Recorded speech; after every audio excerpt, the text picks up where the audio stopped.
Hello and welcome to the Nighthawk Racing and F1 RSD Championship. Firstly, I'm Midnight. You can see myself and the rest of our other drivers here on our Nighthawk Racing YouTube, where you can check out the entire back catalogue of seasons 1 to 3 of the F1 RSD series. Also, our mini-series and all one-off race events, all of which are highly competitive and lots of fun. Please check out our Instagram and TikTok for other content and races too. Link in the description or scan the QR dot for more information. But now, let's focus on the event at hand. Welcome to the finale, the 10th round of Season 4 Blue Lobby at Bathurst. So a little more information on the championship. There are 10 events that you can see on our calendar in front of you now, which are divided up into red and blue lobbies. There are 2 racing events with a qualifying session for the big feature race itself. The sprint race tonight is 9 laps. The grid is formed via how drivers line up in reverse average points scored across the season. The feature race is 32 laps. All drivers must use 2 different tyre compounds while starting on the same compound they set their fastest lap in the qualifying session just before.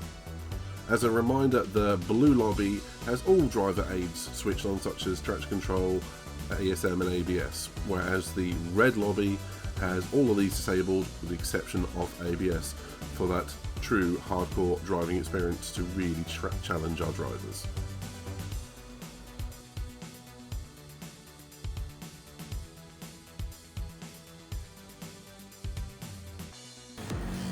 Right, so while the drivers are qualifying, let's talk a little bit about the track itself and what to expect from the race tonight. So, for the final round we picked Bathurst. Some people may know it as Mount Panorama. It's obviously based in Australia. The circuit length is 6.2 kilometres or 3.861 miles. It's got 22 turns in total, and as you may know, it is a real life track. It is located near the township of Bathurst in New South Wales in Australia. It appears in GT6, GT Sport and Gran Turismo 7, so it's a track that we've all been used to racing in lobbies or daily races. But the circuit itself in real life is notable for 2 major races, the Bathurst 12 Hours and the ATC Australian Supercar Bathurst 1000.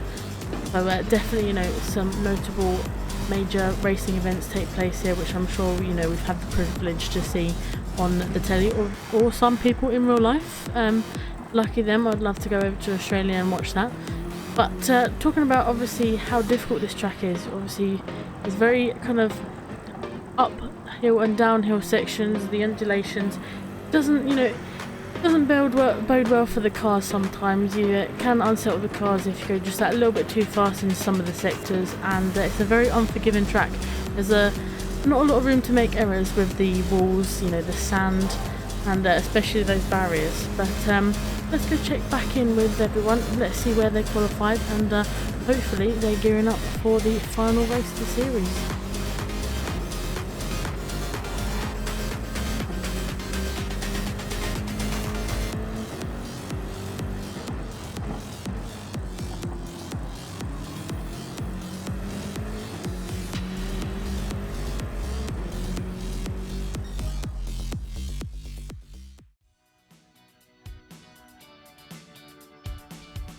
And welcome to the sprint race grid for Season 4, Round 10 here at Bathurst. So, on pole, who will be leading us away on a rolling start will be Tygo in that Ferrari 458. Won't be able to make full use of that rear traction in the sprint race, but come the feature race, keep an eye on him there, especially. Anywho, and in P2 we have our very own Super Simon in that Mclaren.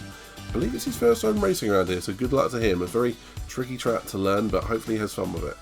In P3, in his 3rd race for Nighthawk Racing this season, we have Damo. And in P4, we have the ever-present Ziggy in that Mercedes AMG. And in P5, we have Murphy in that Toyota Supra. Wonderful Nighthawk Racing livery. And then, Sarah, if we ask you to do the next week, please. So starting in P6, we then have Lee in the Porsche 911, with his Unlimited Motorsport BTCC inspired livery, and he's back on the grid. He missed out last week, and he's back for the final around Bathurst, so let's see how Lee can get on. But in P7 we then have Iceman in that Genesis, and again, he's been on form recently, so maybe looking for another good result around here to finish off the season. But in P8 we then have T50 Gary in that Nissan GTR, and then just behind in P9 we have Big Crazy Bertie back in his Nighthawk McLaren 650S. In P10 we then have the other half of the T50 gang in T50 Phil, also in a Nissan GTR, and rounding off the Blue Lobby Sprint grid we then have Chaos Druid in his second Nighthawk event, also in the Nissan GTR. So quite a cool looking grid there, Midnight, and I'm excited to see how they all got on. And obviously Damo sporting a slightly different livery for the final, and also like you said earlier, his third ever Nighthawk event. So I think quite a solid grid here. Yeah, it's definitely an interesting one. I'm just looking at the grid, and I don't know who I would pick for a winner on this one. We've got a multitude of previous sprint winners, and I don't know who to back, and it's going to be a tight one. The T50 lads could be a good shout. Lee's also known as one of our sprint race champions, so something to watch out for in there. Perhaps keep an eye on Murphy, because he has had a few good races as of late as well.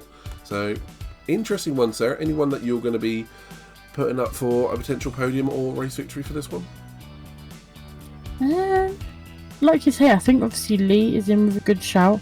We know how that he loves the sprint races, about getting to the front as soon as he can, and he definitely doesn't shy away from doing that. So I'd say Lee as well. Apart from that, I think obviously Ziggy again starting that high up, he'll hopefully be able to maybe find his way onto the podium. If not, use the data for the feature race and come back with a master strategy maybe. But I think everyone's in with a shout around Bathurst. Obviously this is a very, very tricky track, so I think it's obviously going to be survival of the fittest in some ways, but the sprint race is there's no better place to have a go, full force, and just go for it. Basically it's the final round, and I think it's anyone's race to win here, Midnight. I would entirely agree with you, and I will say, coming into the race, I know Iceman was very, let's just say, hyped up about this one. It's one of those tracks where people love or hate Bathurst or Mount Panorama. Do not call it Bathurst. I've been told off for that before in the past.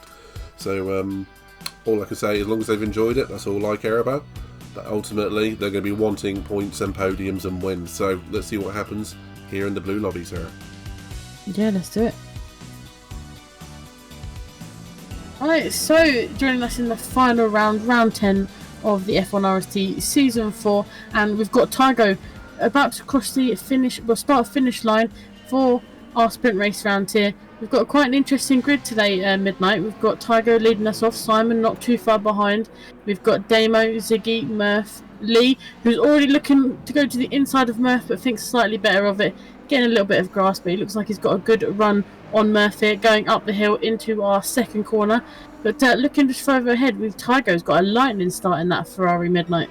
Yeah, Tygo completely getting away from everyone. At the back, we did have one driver, I think it was Iceman in Genesis, not making the first corner. Obviously, in the sprint race, you start in different points around the back of the track, and Iceman being caught out by that start. But you can see for Tygo getting away, Ziggy in P2, followed by Simon, and we've got a bit of a train there behind Ziggy and Simon, but we've got drivers trying to make their way through. Interesting start so far.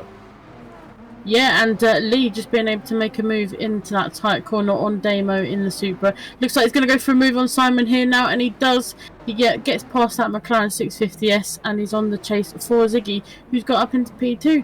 I'm sure Ziggy very comfortable in that P2. Let's see if he can hold it for the remainder of the sprint race. But Damo looking for a little bit of fun. Oh, we've got a little bit bunched up between these guys here, between Damo, Simon, and Bertie and Gary.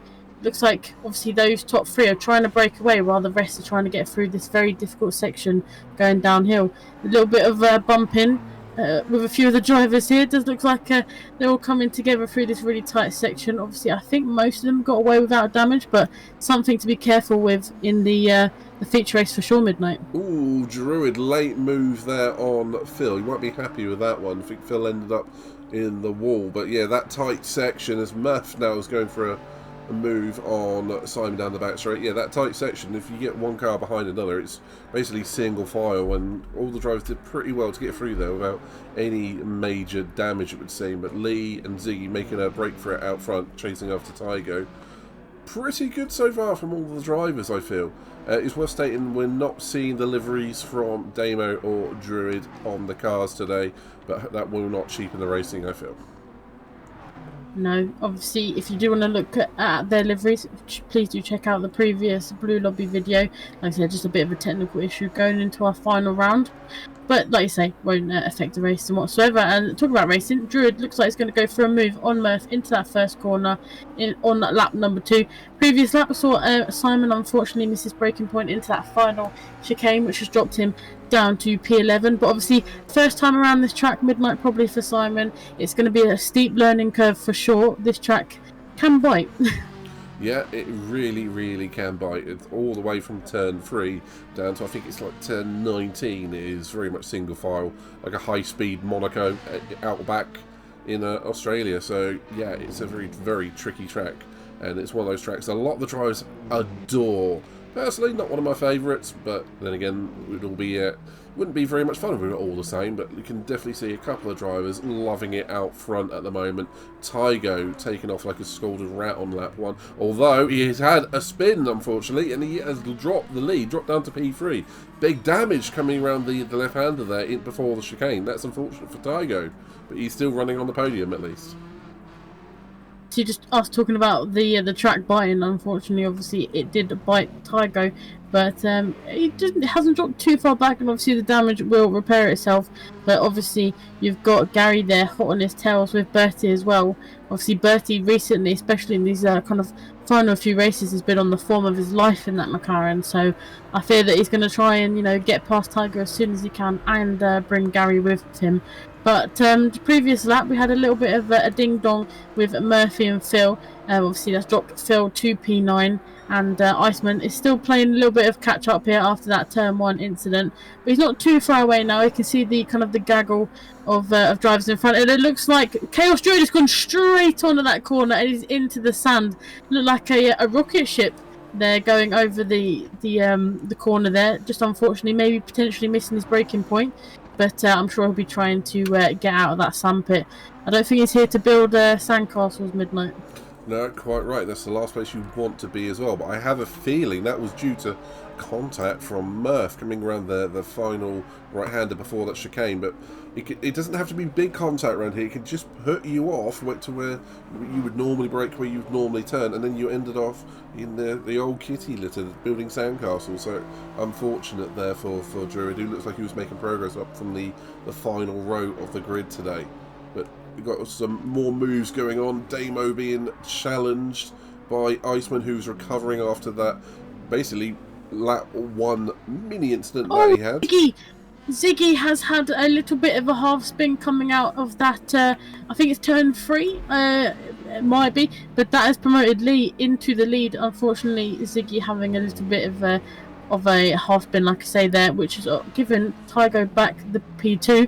Obviously not P1 where he started just yet, but Lee looking to try and capitalise on Ziggy's mistake there and try and build a little bit of a gap towards him and Tygo, and he seems to be doing that. He's going through this downhill section. He's going to go on the back straight shortly, and Tygo's only literally just entered that section. So obviously Lee will be trying to make as little mistakes as he can. Obviously only on lap 3, we've still got 6 laps left to go, so anything can happen. But very unfortunate for Ziggy there. He looked like he was doing a pretty good job out in the lead. Yeah, quite agree. That is unfortunate. It's like Tygo before him. Ziggy now running P3, so he still has stuff to fight for today. And just a quick recap. Iceman has clobbered the wall somewhere, has a bit of damage. But there's 2 drivers running soft tyres. That is Druid and Bertie up in P5. So keep an eye on those 2. And Tiger lighting up the rear tyres coming up that chicane before the final corner, so he's definitely pushing, but he knows Ziggy's right behind him. But right behind him also is Gary and Bertie. So I have to say, the fight is building already for this podium positions. And it's worth also saying that I think in the grid that we've got here today, I think Lee has the most sprint race victories on the grid, so you're wanting to add to that tally. Yeah, like you call him in our introductions, he seems to be the sprint race merchant, especially in our season, season 4 and season 3. I believe he did quite a good job in the sprint race victories department. But yeah, looking to add another one to his tally. And to be fair, all credit to him at the minute. He's got about a corner, maybe a corner, 2 corners gap between himself and Tygo. But like we said earlier, anything can happen. You can make even just the tiniest mistake, especially in this section at the top here, which could really affect your positionings. Obviously, it's happened to Tygo and Ziggy already, so obviously Lee having to drive past those incidents, it may get into his head a little bit, but hopefully not. Hopefully he can carry on this form that he seems to be driving at the moment, Midnight. Yeah, quite agree. And one to watch as well is Phil, one of the T50 lads, the other one being Gary in P4. Phil, after that interesting lap one, we'll just say, is starting to make his way onto the back of the top 5, so keep an eye on him. I did see Ziggy have a bit of a moment coming out of, I think it was turn 3, might have been turn 4, but it's that complex corners, but he was just planted in the middle of the road and Gary couldn't get past him. It's one of those tracks where if you just place your car cleverly, people can't get past you until you get to this section down the back. Now we see Bertie in a GTR sandwich. Yeah, I was literally about to say he's either in a GTR or he's in a T50 sandwich. Not sure which one was better, but they're going to go 3 wide into this corner here. Oh, it looked like Phil just backed out of it, but that was make for a great shot of those 3 going side by side. I was wondering who was going to give way to who there, but obviously they all get round the corner.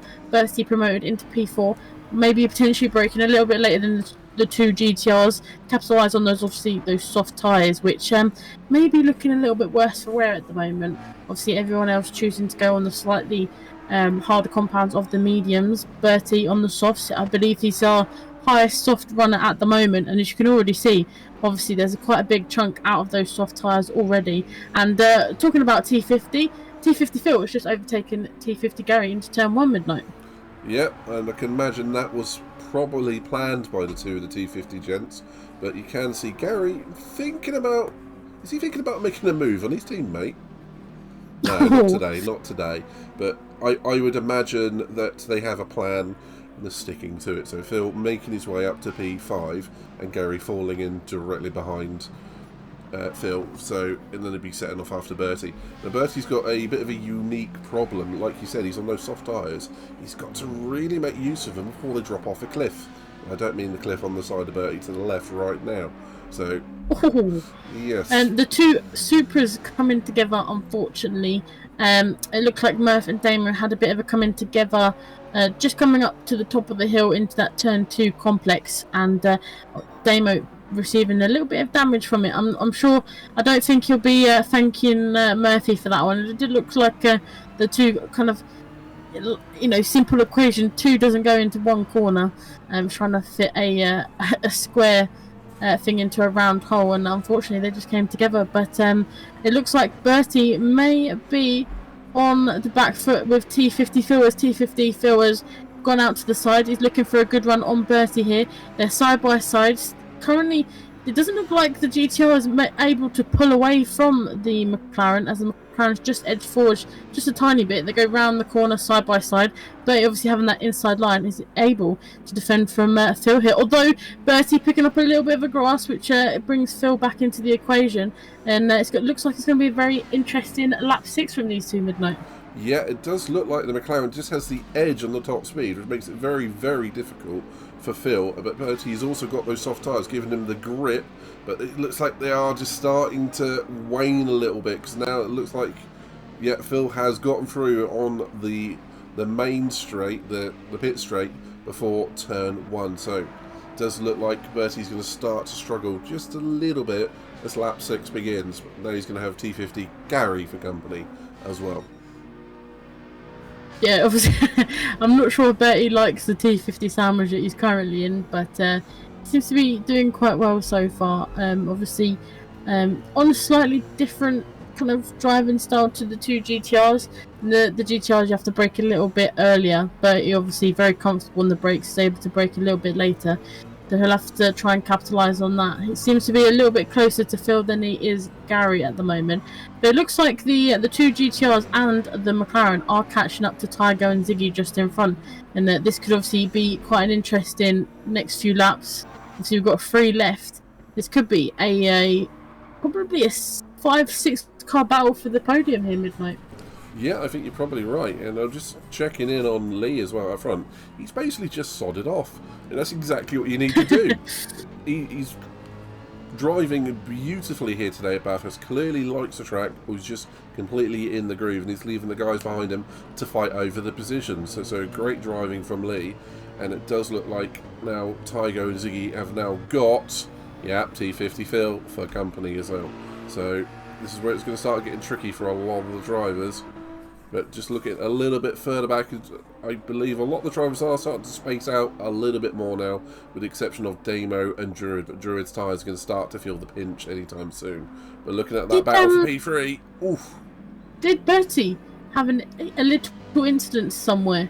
He seems to have really dropped back from Phil, or maybe Phil, definitely shifting into, high gear there. It looks like Ziggy was going to make a move on Tygo there, but thought better of it. But obviously, like I was saying, Bertie dropping back from Phil a little bit there, maybe potentially something that we missed. But obviously that GTR is quite fast. Maybe Bertie may be feeling the soft tyre wear burn at the minute, as everyone else around him is able to, not worry so much about their tyres. Where he's gonna shortly, obviously, we've got 2 laps left. He's shortly gonna be thinking if those soft tyres are gonna last. I think he's going to get him to the end, but he's definitely going to be feeling the pinch. It does seem at certain sectors that Bertie and that McLaren do struggle, like the last sector of the downhill close tight section before you get to the back straight, and then he suddenly very fast again down the back straight and sector 1 in particular. But you can see Phil here, you can see how much confidence he's got as he goes through it, thinks about a move down the inside of Ziggy, but Ziggy has ended up, I think, in the wall. So that is going to drop Ziggy 2 positions there with that. I don't know if there was contact, but that is definitely. I think there may be potentially a little bit of contact, possible netcode error there as well. Or Ziggy, a little bit of contact with the wall again. Is Gary going to go for it? He maybe. I think he thinks better of it slightly going into this downhill section. Obviously, the cars definitely don't like it, but that will slow Gary up a little bit. He'll lose quite a lot of time to that battle for the podium. But yeah, I think Ziggy unfortunately caught out a little bit by contact, and maybe potentially not thinking that Phil was going to go for a move there. Obviously that corner, it's high risk but high reward if you go for an overtake there, and unfortunately obviously Ziggy on the high risk side and Phil on the high reward side. Midnight. Yeah, I would completely agree with you that one. At the meantime, Tiger's going to be loving that because he's got a little bit of space from the car behind him, but saying that, Phil is eating into that rather quickly, but the stewards might be wanting a word with him following that, but that is one for the stewarding team after this. But they are bringing Bertie with them, so it does look like there is still a three-way fight for P2, just doesn't involve Ziggy at this point. But saying that again, he's not that far off the back of him, he's just got to keep it going, keep the remaining 2 laps nice and clean, and he might be in a shout of sealing a P4 or a P3. Yeah, 100%. The aim is to stay in it, try and pick up as many points as you can, because it is the final round. So obviously points will definitely be important going into this round. Obviously people want to clinch, maybe a few positions up in the championship. So obviously today is definitely the best way to do that by claiming as many points as you can. And talking about that, I was just having a look at towards the back end of the grid. We've got Iceman running in P7 currently, doing a pretty good job. He's not got anyone around him at the moment, but obviously getting caught out on that lap 1 turn 1 incident, he seems to have been able to recover into that P7 spot and looking quite comfortable. Obviously Murph in P8, Chaos Druid in P9. It's his second race with us, so he's still kind of learning the ropes, but he seems to be doing quite well. I know obviously Bathurst, not probably, like you said earlier, not everyone's personal favourite, But like I say, and I know you know, the sprint race is definitely, you know, where you can practice your racing skills around a certain track and kind of get used to it before you jump into obviously the feature race. But apart from that, obviously Damo and Simon, Damo's third race, I believe. So he's getting used to us, and I think he's having a lot of fun. Obviously Bathurst probably again not one of his favourites, and Simon seems to be doing pretty well. Obviously it's not an easy track to learn, but we've got a move for the podium. We've got Phil going to the inside line of Tygo here, and he's able to get a little bit of a run on the Ferrari here. The Ferrari obviously into that inside line. Phil going side by side at the apex, not the, you know, probably the riskiest move there, but they both get round the corner miraculously. But yeah, obviously Phil into the inside line here. Tygo switches to the inside line, trying to catch Phil out, but Phil says no, thank you, see you later, and is into that P2 position, Luke. Yeah, that was a good little bit of racing between the two there. Tygo does look like he's got the better front tyres at the moment, but obviously that typical Ferrari problem. The rear tyre is starting to give out just a little bit, but this fight is not over, because Tygo is going to fight for this one, and a lot of these upcoming corners are going to be very front tyre sensitive. So Tygo, if he's going to get back in front, he's got to do it nice and early before turn 2, and Phil's going to force him around the outside. Very clever driving from Phil there, and it's going to force Tygo round the long way where the front tyre advantage isn't going to count for much. So now next, Tygo's going to have to plan his assault, if you can say nice and close, until we get down to somewhere in the final sector after the big long straight up the back straight. So good driving from those pair there, but they're going to have to be wary. They've got the two admin of Bertie and Ziggy having a moment. He's gone. He's done another half spin. It's bad timing for Ziggy, and I think Gary has hit the wall as well in sympathy. So that is unlucky for the pair of them, but Ziggy dropping the position on that one. But as I was going to say, Tygo and Phil have to be careful because they have Bertie for company, who's made those soft tyres last. And obviously, probably, so Murphy having a little bit of a moment as well into that turn 2 section. I think it's the undulations of the course into that turn 2. It really can unsettle the car, and obviously a few drivers finding that out. Unfortunately, the harsh way of finding it out. But yeah, obviously Bertie lurking for that podium spot. I think he's going to get close. Maybe he might just miss out on that podium ever so slightly. But it just shows how much pace he's got for the feature race, which I'm sure he'll be able to unlock. But yeah, obviously on the soft tyres, I think if it was any longer, obviously I think he would definitely be feeling the soft tyres wearing out. But you know, Bertie, he's our tyre whisperer. But we join Lee in the on the final corner, just about to go over the finish line, and adding another sprint race victory to his tally, Midnight. Yeah, he's going to be very happy with that. A few times we went on board with him. You can see he was just driving beautifully all the way to the edge of the track, nice and smooth. Phil picking up a P2, Tygo P3, and Bertie P4. But that was great driving from all four of those gents there, but especially Lee taking that win. Gary P5, Ziggy P6, and then we're going to have see Iceman and P7. Good driving from everyone here today. But it's a tricky track, and they're all having to prove their mettle around here. And Chaos Druid getting to the end of the sprint with one almost flat soft tyre error. Yeah, I think any longer that tyre would have left the chat, shall we say. But good to get it back home in P8 and Murph P9 in that Supra. I think Murph maybe had a penalty there, which obviously will carry on over into his race results. But you know, finishing in P9, we then have Damo coming round the final corner as well, just about to cross the line, and obviously in the Supra, very quick, but obviously learning the track and trying to learn it as quick as he can. And we've got Simon as well, which is going to round off the grid in P11. Obviously, like I said earlier, Simon driving this track probably for the first time, and I think he's done a pretty good job. I would agree on that. As you say, it's a very difficult track. Again, one a lot of people adore this track, and you can see why it definitely brings out the best in a lot of people, and it's a good, decent challenge. But what can we say about the race in itself? The sprint, Lee judged it beautifully, disappeared out front, and just stayed there. It's exactly what you need to do in a sprint, and non-complicated. Get the passes done, and then just focus on your consistency, and then just measure the gap to the people behind, especially when they're fighting over the positions behind him. But yeah, otherwise we've got Phil cutting through the grid, taking P2, thoroughly well deserved. We know how quick he is, especially from that race at Trial Mountain earlier in the season. And we've got also Tiger, a very, very well, thoroughly deserved podium there as well. I enjoyed that one, Sarah, but it does leave me wanting more for the feature race. And 100%. I was just going to say before we move on to the feature race, obviously the qualifying first is the most important, but I really did feel for Ziggy in a few of those moments there. He looked like he was on for a podium for sure, and obviously just the undulations of the course, catching that Mercedes out, and unfortunately it's so hard to get control of that car again, especially with the tight walls around here. So I do really feel for Ziggy, but I think still, a P6 is pretty good around here, obviously the sprint race, and I'm sure he'll take those lessons into the feature race and the qualifying.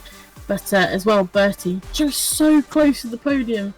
I think Bertie definitely wanted probably a lap more to try and capitalise on getting past Tygo, but it's all in the game, and I'm sure he'll try his best in the feature race to do so. But yeah, I really enjoyed that, and like you said, it's made me want more.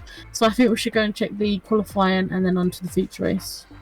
I think that sounds great, and I completely agree with what you said, Ziggy. Those turns 4, 5, 6 are so tricky. It's very easy to lose the back end, but it's going to be the same for everyone. But Sarah, how's that qualifying results, and on to the feature race, I feel. Yeah, let's go and see how everyone got on.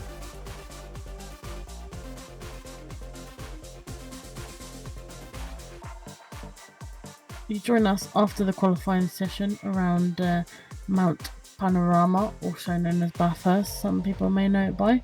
But T50 Phil has clinched the top spot of pole position in that GTR of a 2:05.558 was the time that he set, and he set that time on a medium set of tyres, so very quick indeed. But starting just behind and joining him on the front row of the grid is Lee in the 911, setting a time of a 2:05.723, setting that time on the soft tyres, so going for a bold strategy to begin with. In P3 we have Murphy in that Supra with a 2:06.783, so very close to Lee indeed, and he also sets that time on the soft tyres, so looking for a quick getaway in that Supra. In P4 we then have Iceman in the Genesis with a 2:07.083, setting that time also on the soft tyres, so P2 down to P4, going for a very bold, very quick off the line strategy here. But in P5 we then have Tygo in that 458, setting a time of a 2:07.219, but he sets that tyre on the medium sets, so quite an interesting, obviously, tyre choice for that top 5. But Midnight, what's the rest of the grid looking like?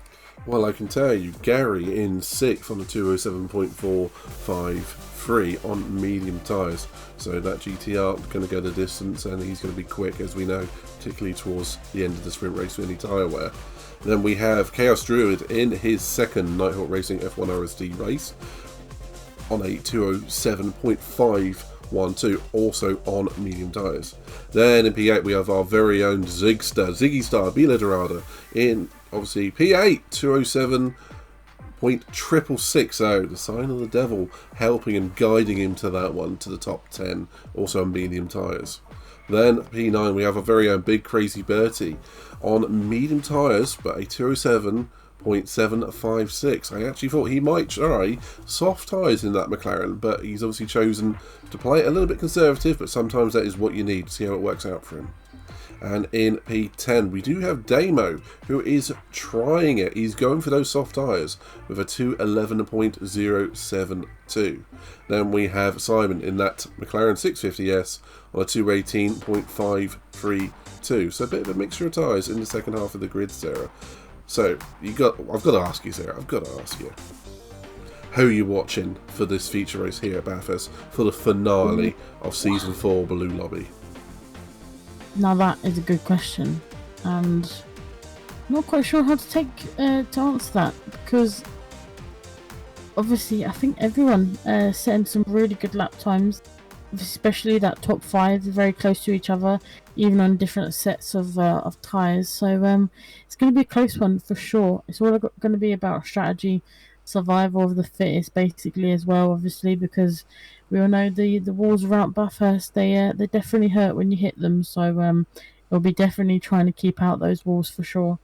But I think obviously maybe the two T50 guys in Gary and Phil have a good chance. Being in the GTRs, usually having some good strategies as well and helping each other out. So those two I'll probably be back in. But I don't know. I reckon maybe Ziggy.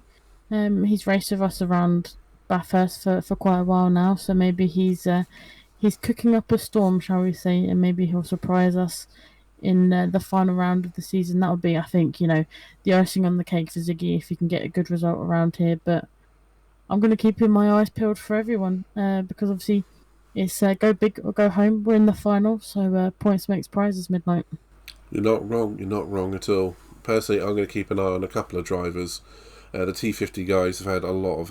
whenever they've been in the same lobby together, they've always done well. And keep an eye out for Lee. We know he had a good race in the sprint race. And keep an eye out perhaps for Iceman and, like you say, Ziggy as well. But I'm eager for this one. It's the penultimate race, round 10. It's been a long season. They're going to want to get this one over and done with, finalise the championship positions, and get those points and prizes. And here we are for the finale of the Season 4 Blue Lobby Racing. We've got Phil in pole position. Tiger gets a jump start in the midfield. That's going to be unfortunate for him. We've got Phil taken off out front. Looks like Iceman's got up to P2, but Lee coming back at him down the inside on those soft tyres and seizing the place back. Further back we have what looks like most drivers going single file onto up to turn 2. And it looks like they've all learned from the sprint race, where you just have to get to the end of it. It's going to be a long and cruel and difficult race if you end up in the wall, particularly early on. But out front, we do have Phil on those medium tyres. Looks like he's just warming into the round, but he is bringing Lee with him on those soft tyres, who will be challenging early on. We know it from his racing style. And in P3, we have Iceman, who had a bit of a quiet sprint race, but let's see what he can do in the feature today. Murph touching the wall there. Getting away with it though. No damage. Have you spotted anything, Sarah? Yeah, Tiger and Gary going into turn 2, turn 3. It looked like, I think, Gary tried to overtake Tiger, and then Tiger tried to defend, and they both kind of went here, there and everywhere, and Gary picking up a little bit of damage as he did hit the wall. So again, a corner where you potentially don't want to overtake. You want to kind of stay behind the car, wait for that back straight. But unfortunately, obviously, race lap 1. Race's mentality is just to get in front of your opponent as quick as you can. But unfortunately, I think that has come to a bit in Gary, unfortunately. But like I say, everyone else pretty much getting away nice and clean from the start. And obviously, Lee not too far away from Phil, obviously coming back from his sprint race victory. That will boost him with the confidence he needs to try and take on Phil for P1 position. But like I say, it's actually really good to see Iceman that high up, and after a little mistake from Lee there, he's able to capitalise on it and go to the outside of this final corner, and it looks like he's overtaken Lee just before the corner, although he does miss the apex a little bit, which loses him a little bit of ground to Lee, and Lee takes back that P2 position. Yeah, Lee got a little bit out of sorts coming into that chicane there, ran a little bit on the grass, and Iceman very nearly punished him for that, but Lee taking the inside and taking the apex of the final corner kept Iceman out of the top 2, at least for the meantime. I have spotted a little bit further back, we've had Ziggy, who's definitely had a glance with the wall, and is carrying a little bit of front aero and right suspension damage, which is going to leave him very vulnerable to Bertie right behind him. But of course, these two teammates, so they will be working together one way or another, or they might just say, this is the final race, let's just race. Maybe potentially, obviously, Nighthawk admins as well. So, I think definitely these two will work together if they can, and try and advise, the right thing to do in that situation. Maybe potentially 30 saying, Ziggy, why don't you repair that damage and, go for it. But we've had a little bit of a move from Damo overtaking Simon into turn 2.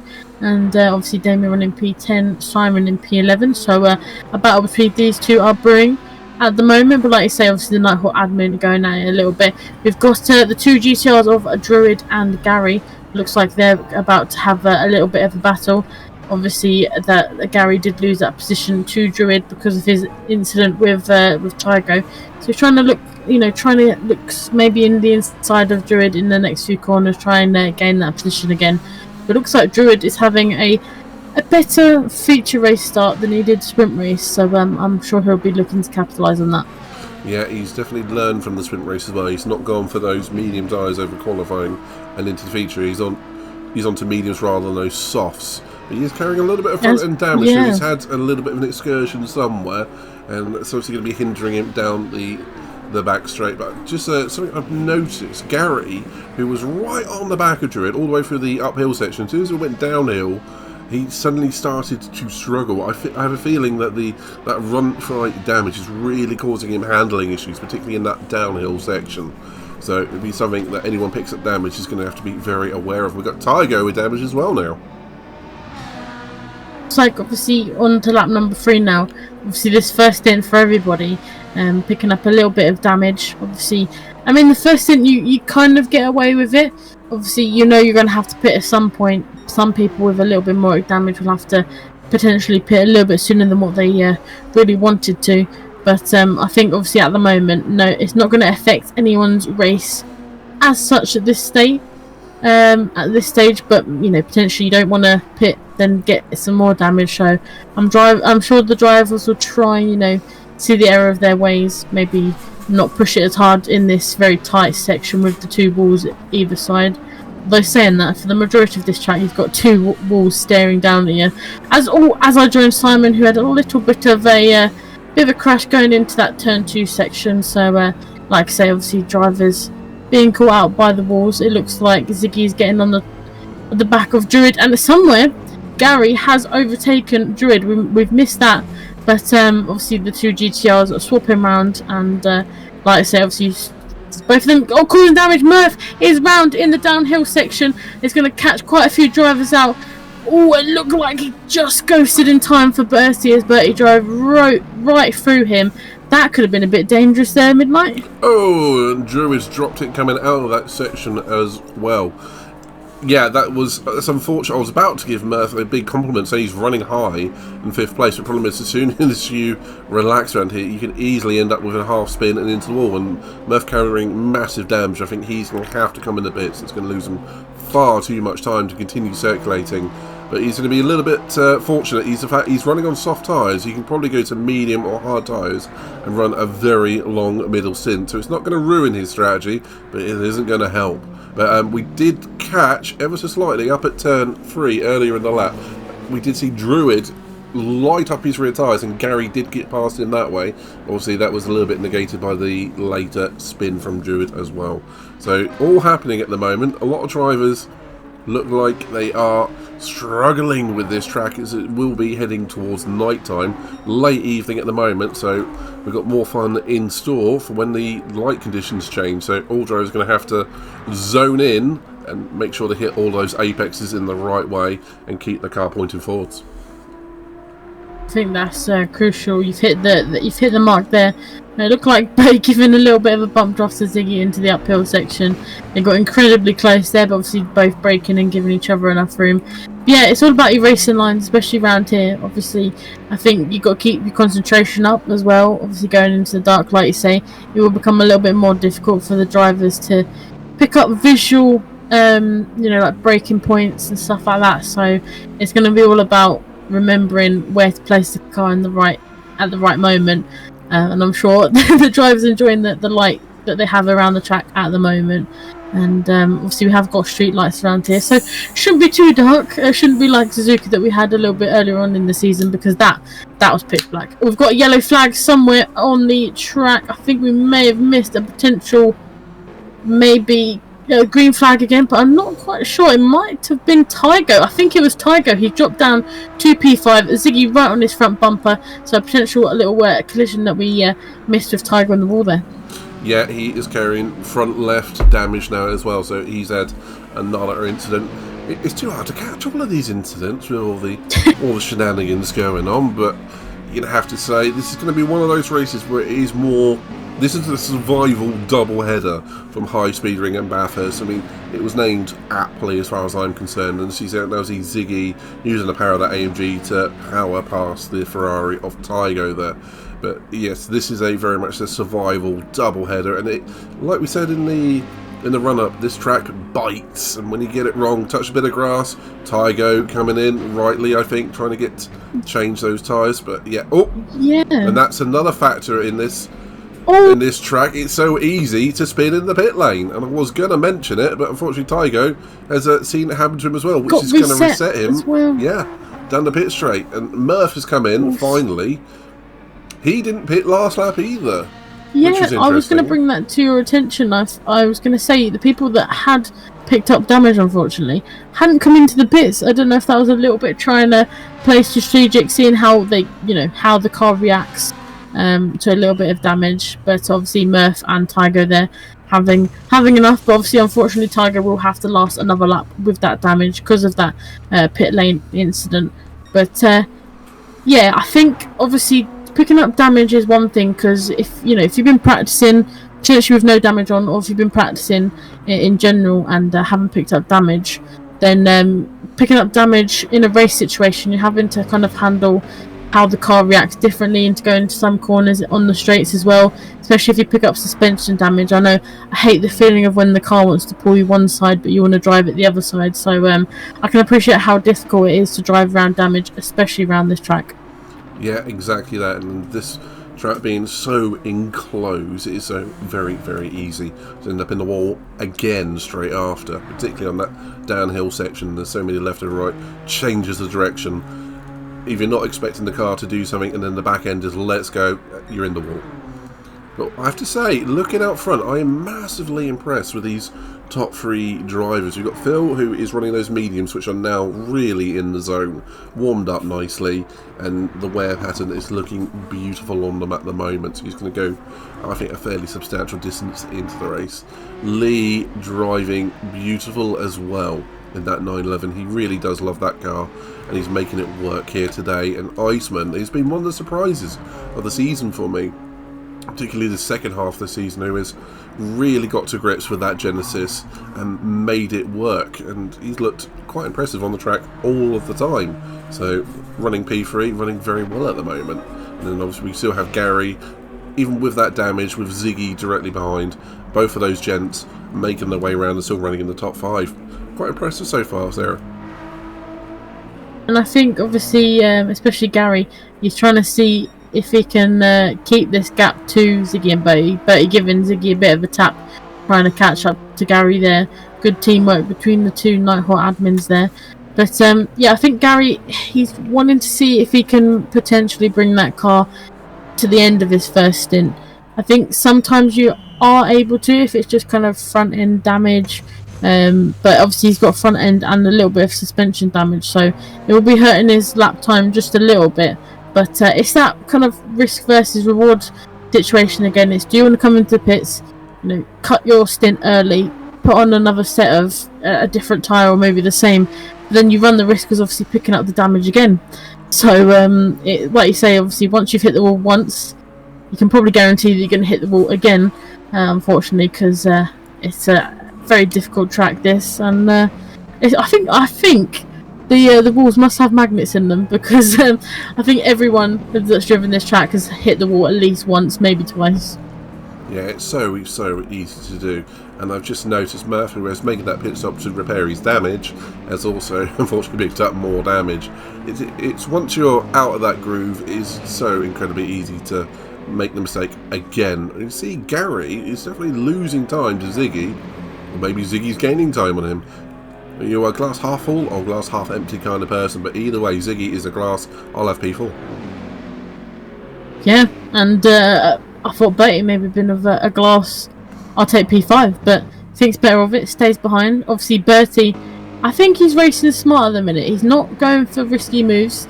He's helping out Ziggy when he can, and obviously he's biding his time as well, I believe, is Bertie. He'll strike at the right moment, but right now is not the right moment for him. as we see Iceman also coming into the pits. Obviously soft tyres at half a tank of fuel. It'd be interesting to see what he goes on after this pit stop. But for someone that didn't have damage, that is quite an early pit stop. Yes, I can only think that's a tactical stop. Maybe he is very, very aware that when his tyres start to go off, it suddenly becomes, as you can see, Lee skirting around the outside the track, on a track which is very and Bertie going past Gary in the uphill into turn 2. Sorry to interrupt you there. No, it's all good, and yeah, Bertie making his way past Gary. Gary seemingly starting to struggle with that damage that he's got now, not affecting Ziggy quite so much. Yeah, that was early for Iceman. I was wondering when we were going to start to see pit stops from the top 3. That does seem a tad early, and unfortunately he has crossed possibly the entry line to the pits, or even the entry and the exits. He's picked up a 4-second penalty. Pretty hefty. That might put him back into the clutches of Ziggy by the time it all sorts itself out with all the pit stops.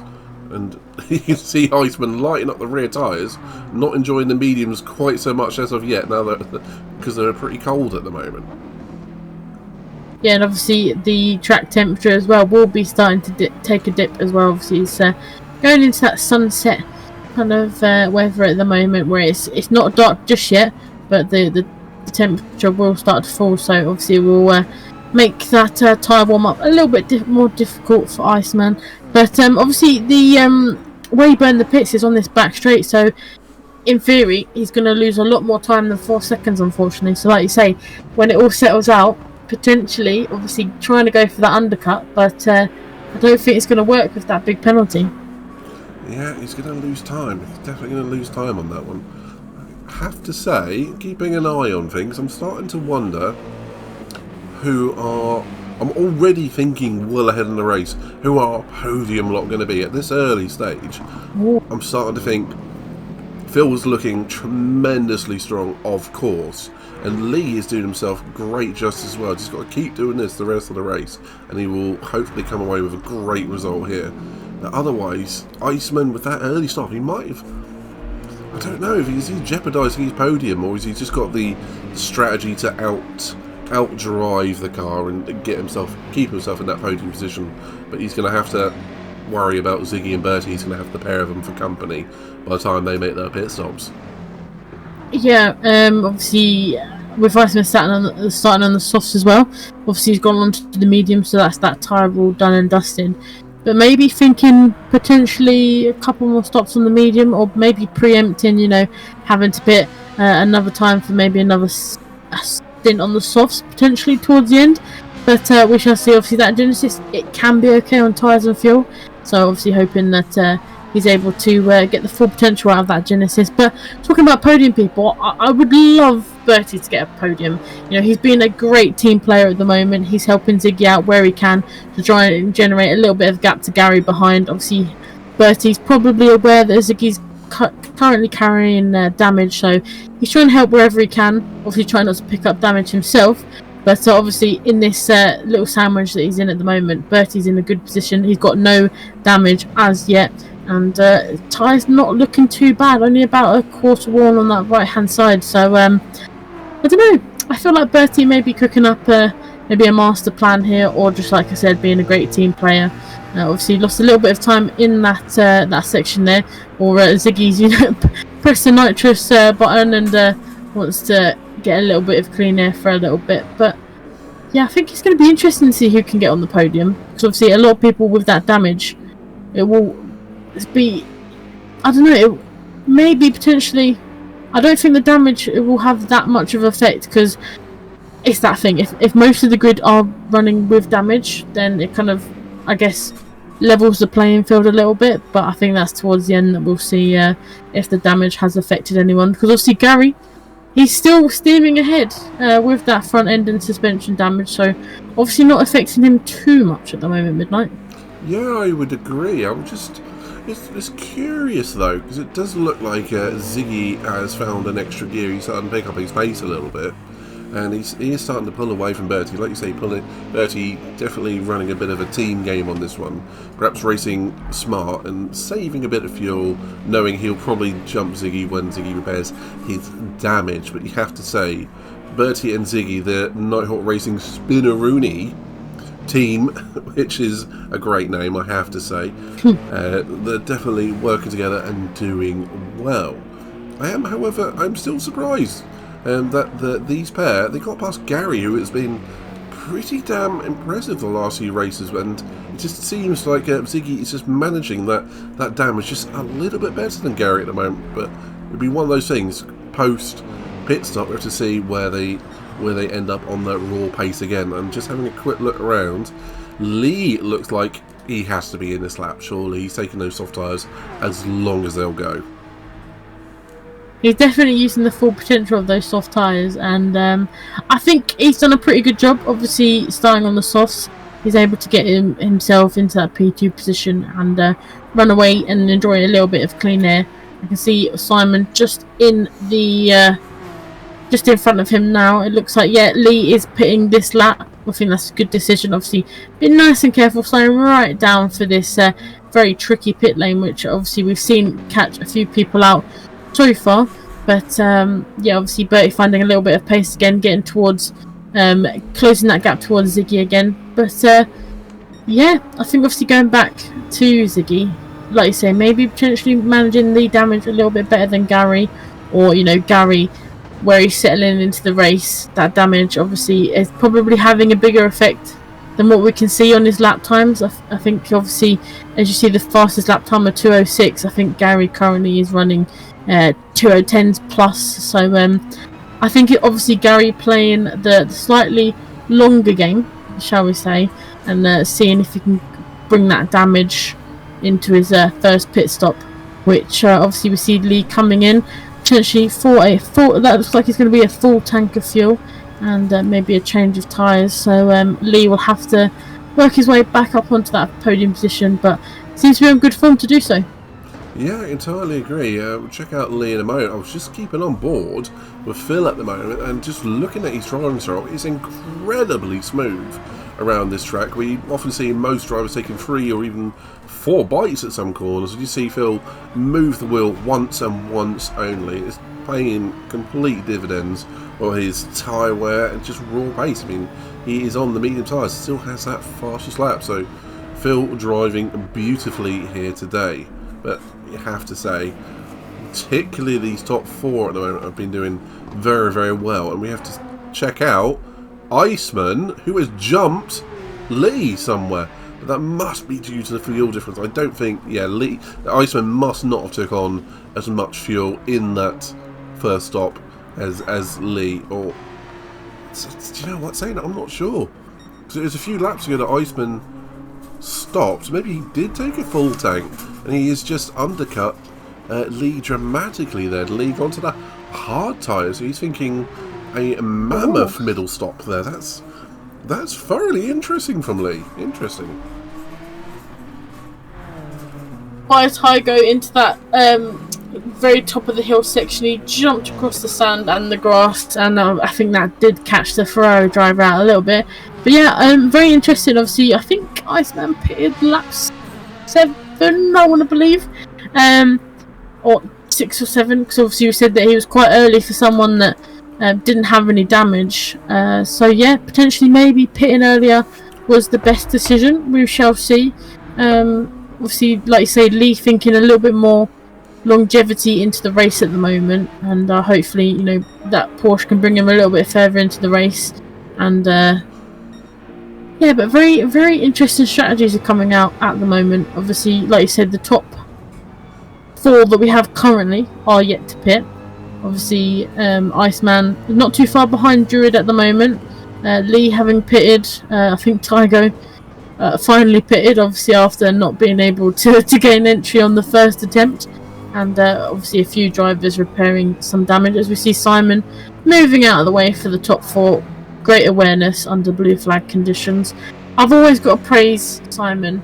He's got such great race awareness, especially obviously kind of letting lead drivers through on blue flags. And so is Damo as well. I just spotted Damo making way for Phil coming through. So I think we've got some drivers with great race awareness, Midnight. I completely agree, and I love having these drivers in our championship. It is one of those, everyone is here to compete, not just against the top drives and make sure they win or get a podium, but they're here to compete and do the best they can, compete against their own times, their own selves, and then do as well as they can, and then are very, very aware that the drivers around them might be lapping them. But we've seen great improvement from a lot of these drivers as well, so it's all round a good experience and what we've been striving for here at Nighthawk Racing. Yeah, I could not agree more with what you just said there. And we've got Iceman going on the outside of Druid here, and that Genesis X has just been able to put his foot down and it just goes. He's able to gap Druid just a little bit into this final few corners here. Obviously, Iceman, like we said previously, on a fresh set, recently pitting. Obviously, Druid, I don't believe, has pitted, obviously having that damage as well. Maybe potentially seeing the pace of Iceman, that may change Druid's mind to come into the pits in the next couple of laps. But Lee's not too far behind. He's about a corner away from Iceman and Druid. But yeah, quite an interesting race that we've got on our hands with strategies. And yeah, I could not agree more with what you said about all the drivers as well. I think Bertie and Ziggy have calmed themselves down a little bit as well. Kind of that gap towards them has remained stable, remained about probably a second, 2 seconds gap. I think obviously Bertie, like I said earlier, aware that Ziggy's carrying a little bit of damage, trying to give him as much help as he can. And Gary's falling about a corner behind, maybe potentially thinking about pitting shortly. But I don't know about you, Midnight, but the track definitely looks like it's about to start getting dark. Obviously, we've got the clouds coming in, we've got the sun just about to drop, and this could be where obviously we see drivers concentration obviously will definitely be needed by a lot of the drivers, and obviously ourselves in the red lobby as well. I think we found it quite difficult in the dark driving around here, so I'd be interested to see how all the drivers get on. Yeah, it does certainly bring a completely different challenge. I mean, a lot of the corners are lit with lights and also your own headlights, but it's still, a couple of corners can creep up on you, particularly if you can miss your braking point, which all becomes so much more tricky around here, particularly at this time of night. So another challenge for all of the drivers. We've got Tygo stopped at turn 3, and we have lost Tygo, unfortunately. I believe unfortunate. I did see him come to a stop at that turn 3, turn 2. So unfortunate to lose Tygo. Looked like he was on for a good sprint race, obviously, especially coming away with a podium. But feature race was a slightly different story for him. But we've got Ziggy. Ziggy into the pits. Yeah, Ziggy into the pits. I believe Tygo has had a disconnect, so that is unfortunate for him.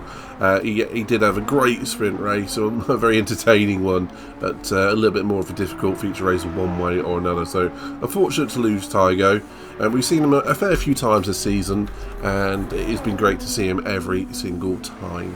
So good competitor, and he's been showing that the 458 can be a lot of fun. But you have to say, Ziggy in the pits. That is our P2 man. Will he will come out behind Lee and Iceman, who have dramatically undercut him. You have to start wondering, is Iceman and Lee on a 3-stop strategy compared to Ziggy on a 2-stop? Ziggy finished refueling, a couple of percent shy of a full tank, so he's going to go to mediums again. To me, I won't be surprised if he's on a double medium and soft strategy, so he might be very fast at the end. He's going to want to keep out the wall, keep away from any damage, and it's going to really bring him into play later on. Yeah, I can't wait to see that, especially later on. We've got Lee and Druid having a little bit of a battle at the top of the hill. Druid getting to those apexes first, trying to stop Lee from getting past in this section here. Obviously, Druid still carrying that damage. Lee, freshly pitted, fresh hard tyres, will be trying to not make any mistakes and drag himself and Druid into a wall. But I think that's why he's backed off slightly through to Druid through here. Obviously, you don't want to get too close, just in case that driver in front of you does have a little bit of a collision with the wall, a little bit of a scraping from the wall from Druid.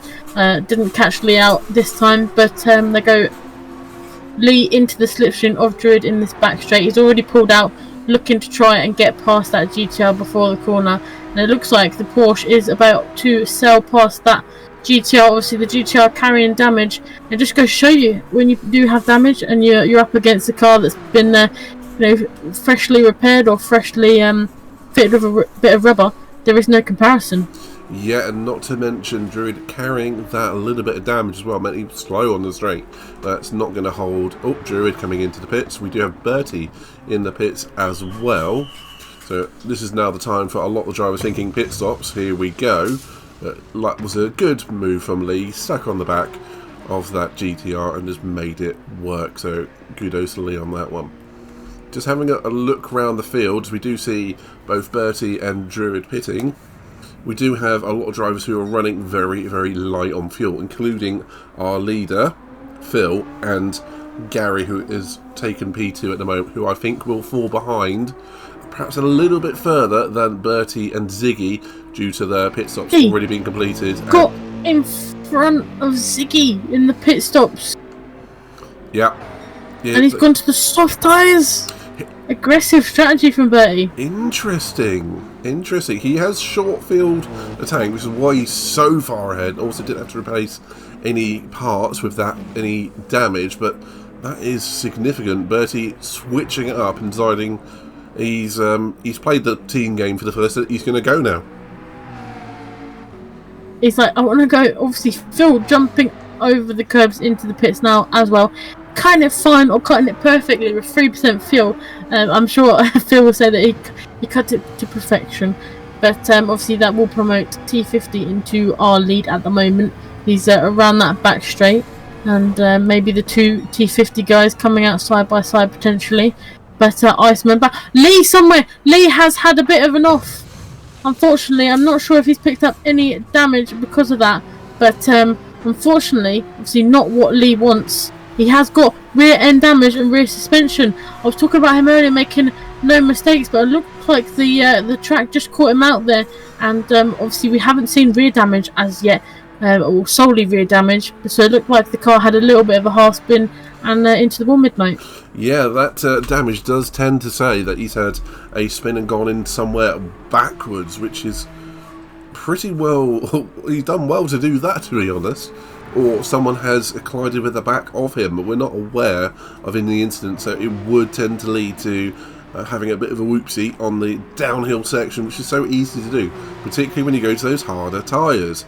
There's a reason why not everyone likes them, but at least made them work throughout the season. But obviously today it's bit him a little bit as he will fall perhaps into the clutches, particularly the clutches of Bertie, who's on very, very fresh, soft tyres, undamaged Mclaren, so you have to watch this space on the Bertie versus Lee battle here.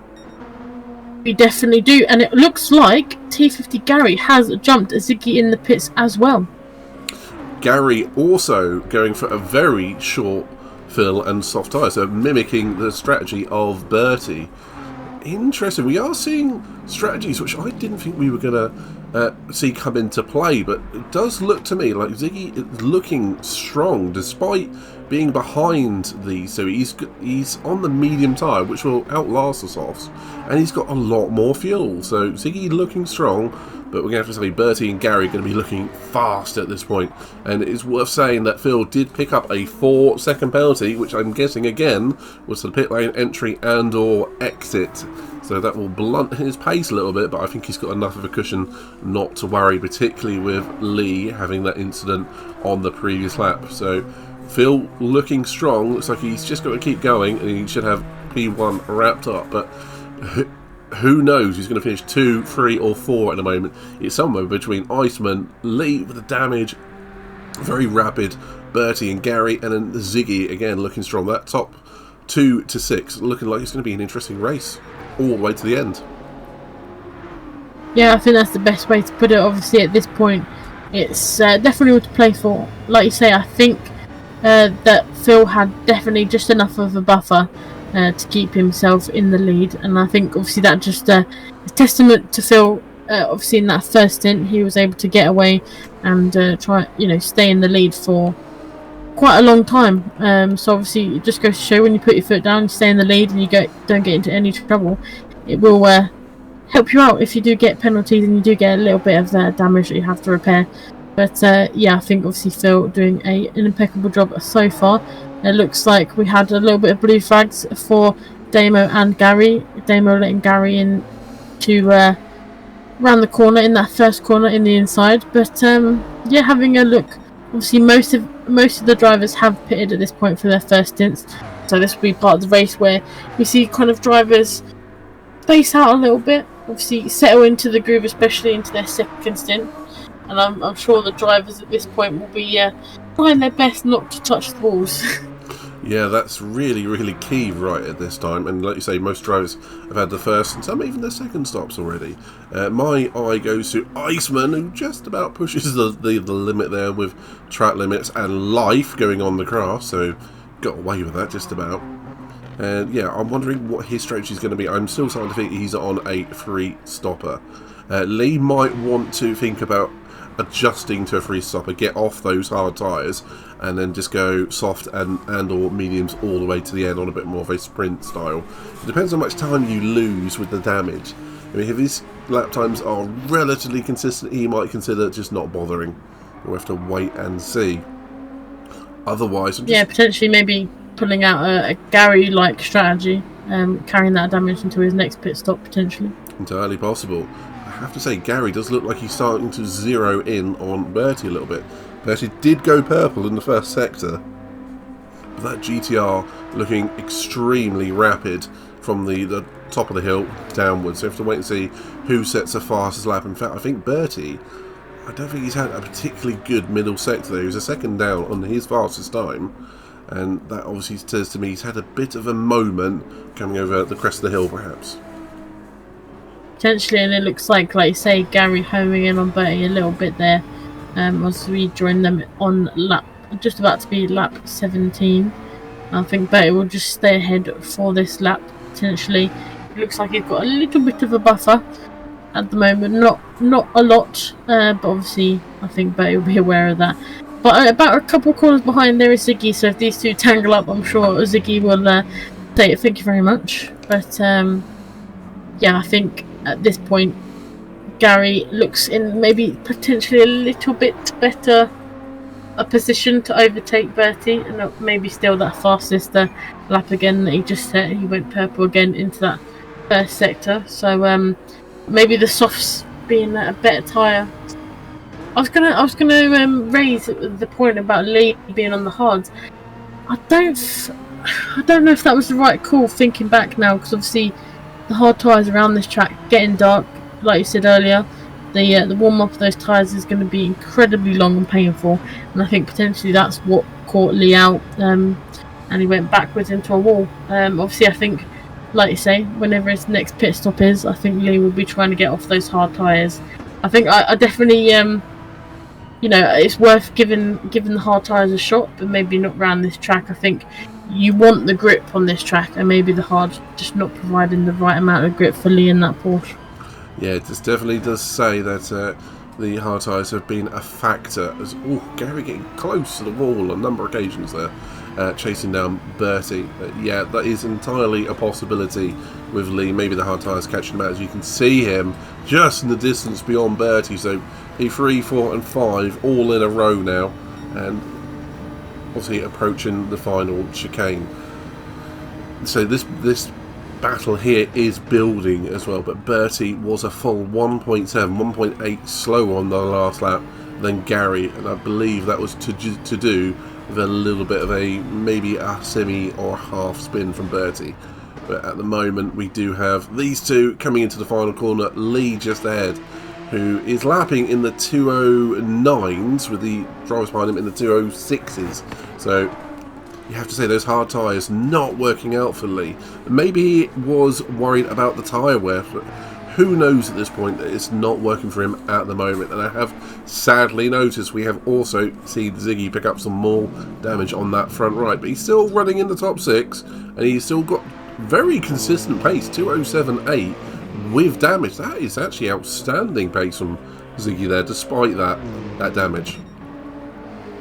I definitely agree with you. Obviously, we saw Gary as well picking up damage and staying with it. And the Bertie and Lee got very close to each other in that turn 2, turn 3 section. Obviously, like you said, the hard tyres not treating Lee very well around here. Bertie looking to try and capitalise on that, and maybe potentially Gary thinking they want to get through as well. But yeah, going back to your thoughts about Ziggy, I definitely agree with you. Obviously, he's definitely running some incredible speed, especially with that damage as well. So, we might have Bertie going for a move. Bertie, no! I didn't know what to say there. It looked like he was going for a very brave move. It looked like he just about got it done, hopped over the grass, and then the Mclaren went, no, thank you, see you later. I'm going to leave the chat now, and unfortunately Ziggy loses not 1, but 2 spaces there, and picks up damage. Yeah, Lee clattered the walls somewhere in the first section, and he's picked up big damage, so he was already injured. Bertie trying to seize upon that coming into the chicane at the top of the hill, then it looked like he lost his braking point, got maybe a little bit overzealous, maybe locked up a wheel, but ended up cutting across some curbing and then into the barrier, and then obviously skated around the outside and has picked up damage himself, so mimicking his teammate at the moment with that damage. But Bertie's a little bit lucky in the fact he's on the soft tyres. It won't be long before he can come in and effectively go on the mediums all the way to the end. He could in fact do it now. We do know from testing 14 laps is roughly the length of stint a full tank can do, and there's 13 laps to go, so Bertie can go to the end, get off that damage and those soft tyres very, very soon, and Lee can do exactly the same. So these two might continue to battle, but unfortunate for Bertie at that top of that hill, Sarah, but it's what happens around here. Gary punishing the pair of them, taking a spot against 2 of them in one corner. And Bertie just managing to get in front of Lee into the turn 2 section here. Obviously, his first attempt didn't go so well, but his second attempt he's got his sign sealed and delivered against Lee now.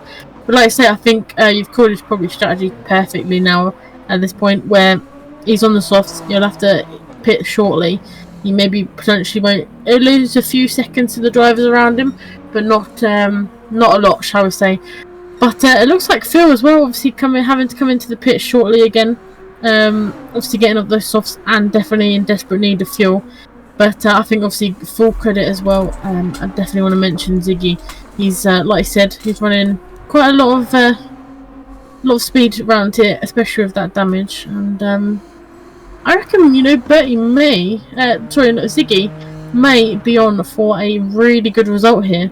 If he can keep that speed with the damage and maybe potentially stretch it out into his second pit stop, potentially, if the drivers around him obviously picking up damage as well, he could be on for a really, really good result. So I'm excited to see how Ziggy gets on. I think he definitely wants and definitely needs a good result, and I think tonight might be the night, but we shall see. Having a quick little look behind, Lee has dropped a little bit behind Bertie now. Obviously, I think those hard tyres and the damage is definitely affecting the Porsche as well, not deciding to pit this lap. I think there comes a point where a certain amount of damage, I think it definitely warrants a pit stop. I don't know if you agree, Midnight. Obviously, I know myself, I hate how the cars react with damage. I find that, if a car was hard to control anyway, with damage, it makes it 10 times worse. So I can definitely feel for Lee here, driving around with, quite a few panels and suspension damage, as well as all the other drivers that have been affected with damage today. Yeah, quite agree. But there is a sort of almost a perverse, completely opposite point is when you have damage. Sometimes you go faster, which then says something about the handling of the car or your own amount of skill. So it can happen, but it is something that with a lot of the damage seen from a lot of the drivers today, like one bit of the suspension damage and front aero, like Bertie is sporting at the moment, nearly 2 bits there. It might well be, it's manageable, particularly around here. Just get to the end of your stint and then change it. Keep with the plan. Sometimes it's worth keeping with the plan and just go with it, or sometimes it's make a plan, expect the plan to go wrong, throw away the plan, devise a new plan. But which I think Lee should probably do right now. Sporting 4 bits of damage, that would be hindering the handling of that car so very, very much. And 12 laps to the end, he can easily make a set of medium tyres go all the way to the end. So yeah, throw away the plan, go to the new plan, as we do see Phil keeping to his plan. No damage so far, running in P1, and it looks like he might be having Iceman for company coming in the pits at the same time, anytime now. Yeah, look, with all these plans, Midnight, you sound like you're a Ferrari strategist. Like, I'm sure all the drivers will be contacting you afterwards and asking for your numerous plans. But like you say, I think Phil, obviously, he's not sure if he's picked up a little bit of damage earlier, if I am correct. But apart from that, he's kept the lead. He's able to try and etch out that gap between himself and the drivers like Bertie, Ziggy, Gary, Lee, and Iceman. I think Iceman, again, another driver that's done an incredible job so far. Just having a little bit look further back, obviously we've got Chaos Druid in P7, Murph in P8, Damo, I unfortunately caught him going into the sun there, but Damo in P9 and Simon in P10, obviously having a little bit of a quieter race. Obviously maybe their first experiences around the Bathurst track, and it's very, like we say, and we're going to keep saying, it's a very incredibly hard track to learn quickly. But I think they're having, good races respectively. Obviously I think Murph getting a little bit caught out by some damage. We do know how fast Murph is, and obviously the Supra and Murph, potentially not the biggest fan of Bathurst. Potentially, it's one of those tracks where, like we said, it can bite and it doesn't make it easy on you. And some drivers like that, some drivers hate it, but each and to their own. I was just spotted Bertie have a bit of a moment coming around turn 4, just about staying out of the barrier, and then Phil has either come out between Bertie and Lee, or got Lee somewhere in the early part of the lap. Anywho, Phil thought about a move diving up the inside of, I think, turn 8 or 9 on the left-hander at the top of the hill, and thought, I choose life, and decided to let Bertie just carry on and pass him later in the lap. Because quite frankly, round here, if you put your nose in somewhere which is a corner which is ever tightening, all you're going to do is end up having a massive accident, and Phil will just throw away the lead that he has built, as you see him getting the move done at the end of the straight, beautifully down into that chicane. I think we are going to see, Gary come into the pits with that fuel load. That is to be expected, and Bertie going to go for another lap. But Lee finally coming into the pits, not serve, but to get rid of the damage and those hard tyres. So we're at that point of the race where strategies are really coming together now. Phil has got all of his obligated pit stops done. He's got the fastest lap. He's on for a maximum set of points in this race at the moment. But other drivers making up as they go a little bit, but sometimes you have to react. That's the best thing you can do. But keep an eye on Ziggy.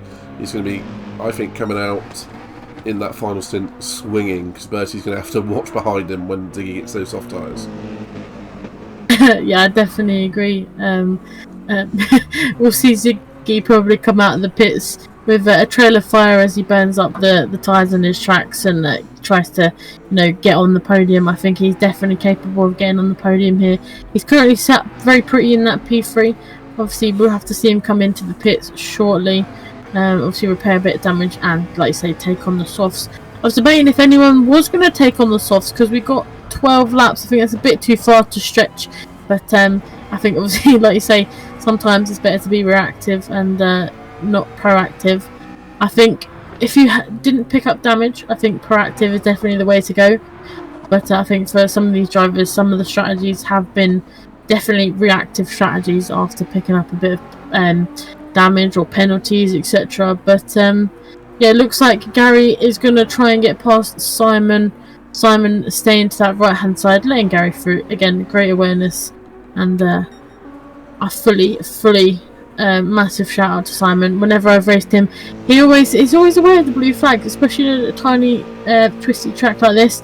He still finds time to move out of the way, so I give a massive shout out to Simon for doing that.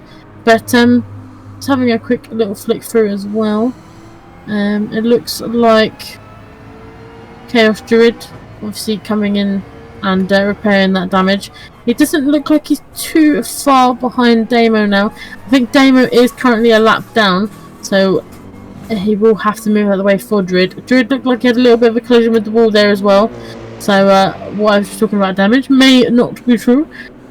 But anything caught your eye at the moment? I've seen obviously Bertie coming into the pits for his final stint. Will he choose the softs or the mediums? I think he's going to have to go to mediums to get to the end. It's a sheer fact. He just run the... Saying it, do you know what? He might want to go to the softs again. It's only 9 laps and that Mclaren can probably quite easily do that. So, yeah, maybe he will go for the softs. But I had noticed something earlier on. A couple of the drives, when they get behind a driver that is to be lapped, you do see them flash the headlights, which is just letting them know that they're there. And obviously, like you said, Simon picking up on that, which is exactly what we need. And good driving from the pair of them there. Bertie coming out the pits. Soft tyres again. So he's going to be very racy towards the end. So he's got that damage fix. He's going to be... Ooh, yeah, it's going to be racing Ziggy to the end, I feel. But you have to keep an eye. Where's Gary ended up? He's on the medium tyres, about a corner ahead. So, yeah, that damage that Bertie picked up looks like it may have cost him a position against Gary on this one. But he's still going to have Ziggy for company, I feel. Yeah, I definitely agree. Obviously, before Bertie picked up damage, he was running damage free for the majority of that first stint. So obviously, like I said, sometimes when you're in that middle section, you're behind drivers, even if they make a slight mistake, it usually kind of forces you into a mistake as well, not by choice, but by kind of, you know, following the dirty air of the driver in front. So it's incredibly easy to do, and I'm sure it won't affect Bertie too much. But yeah, I had a feeling that he was going to go for the softs. I don't know, something just screamed out. Obviously 9 laps to go, kind of the sprint race distance. We saw obviously Bertie pick the softs for the sprint race, so I had a feeling he was going to try and replicate that. But obviously we saw at the end of the feature, the end of the sprint race, the tyres weren't in the best condition. But maybe with the dark and the night time around here now, maybe potentially we'll see him in better condition at the end. Entirely possible. Just having a quick look around the grid, the one I'm surprised to see it on soft tyres already is Lee in that Porsche. We know that the tyre wear for the Porsche is a little bit difficult. He will be struggling towards the end of this race in the last lap or so. But I think he knows he's got at least P6 probably wrapped up. It's worth a little gamble, as you do see. Oh, that's lawn mowing, I'm afraid. But that's not the gamble he was thinking of. But it has worked. It has worked out in terms of where his position is at the moment. But there's a couple of drivers I am very interested to see how it's going to play out. We've got Iceman P3, medium tyres to the end. Gary P4, medium tyres to the end. You can see Gary on the last lap at 207.9. Iceman at 207.9, give or take a few thousandths of a second. So these two incredibly evenly matched at the moment. But one mistake from either could almost wipe out the P2 for one or the other. So fighting over the podium positions, Iceman currently holding P3 on Ziggy, who is still yet to pit for his final time. So, interesting one to call, Sarah. I mean, as the darkness descends, you go with Iceman, who is running net P2 at the moment, or Gary. Hard to choose, isn't it? Yeah, incredibly hard to choose. Obviously, Iceman is in a great position.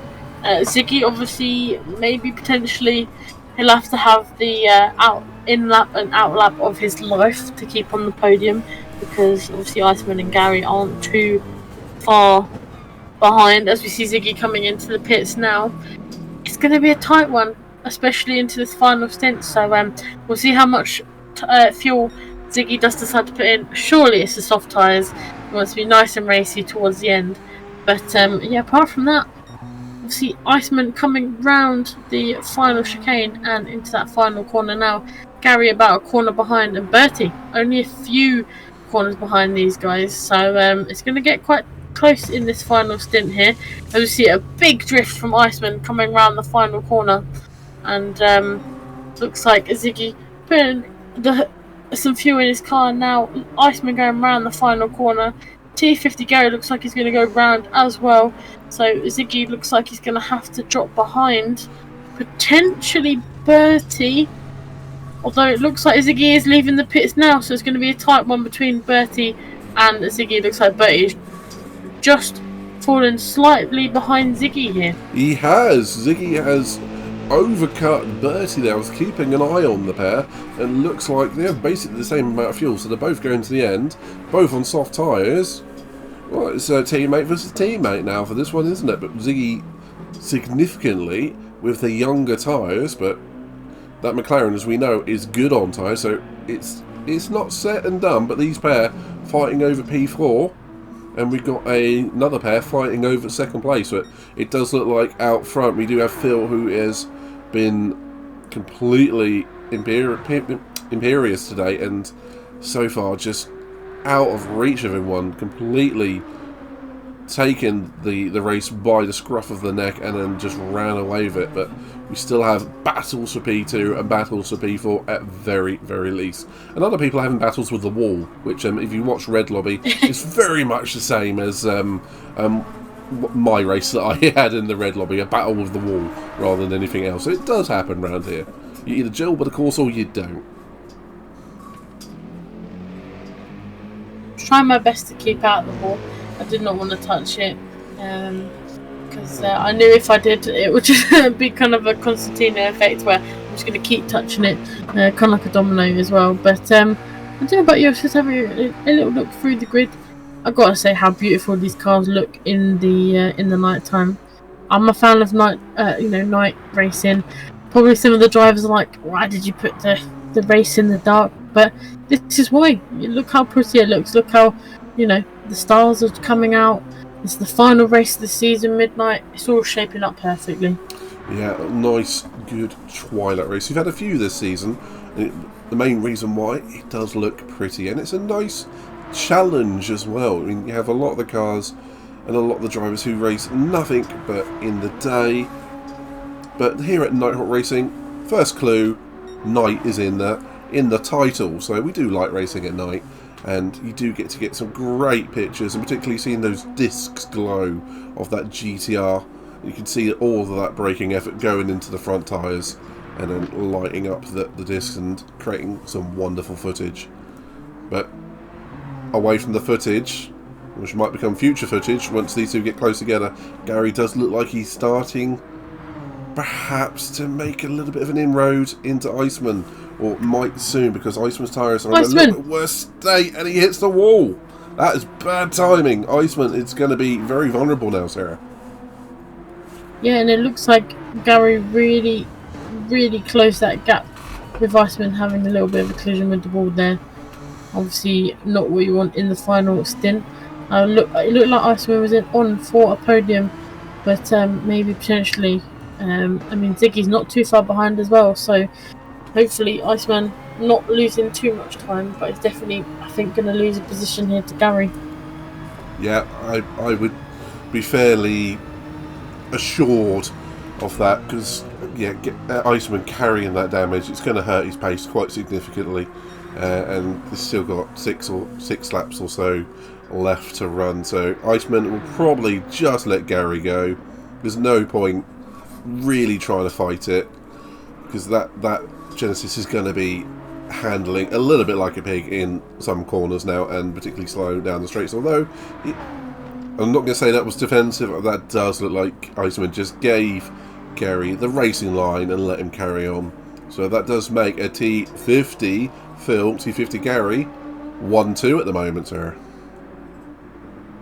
I think they'll definitely enjoy that they're running P1 and P2 together. Obviously, as teammates as well, it makes the podium even better when you can share it with a teammate. But obviously, I think the next thing is going to be Ziggy. He's not too far behind, as well as Bertie. Bertie can just about see Ziggy in the distance there. And I think if Iceman, he has to keep with T50 Gary here, keeping that slipstream and try and keep as close as he can. Otherwise, he might be under threat from the two Nighthawk admins and their teammates. Yeah, quite right. And Ziggy on those soft tyres is going rapidly at the moment. On the last lap, he caught Iceman by 4 seconds.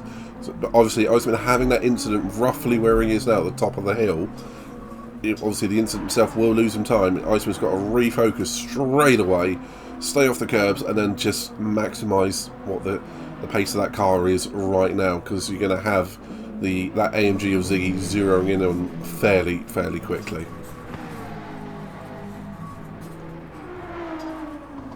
Looks like there's blue flags for Druid. I believe they have got that that battle between Gary, Iceman, Ziggy and Bertie.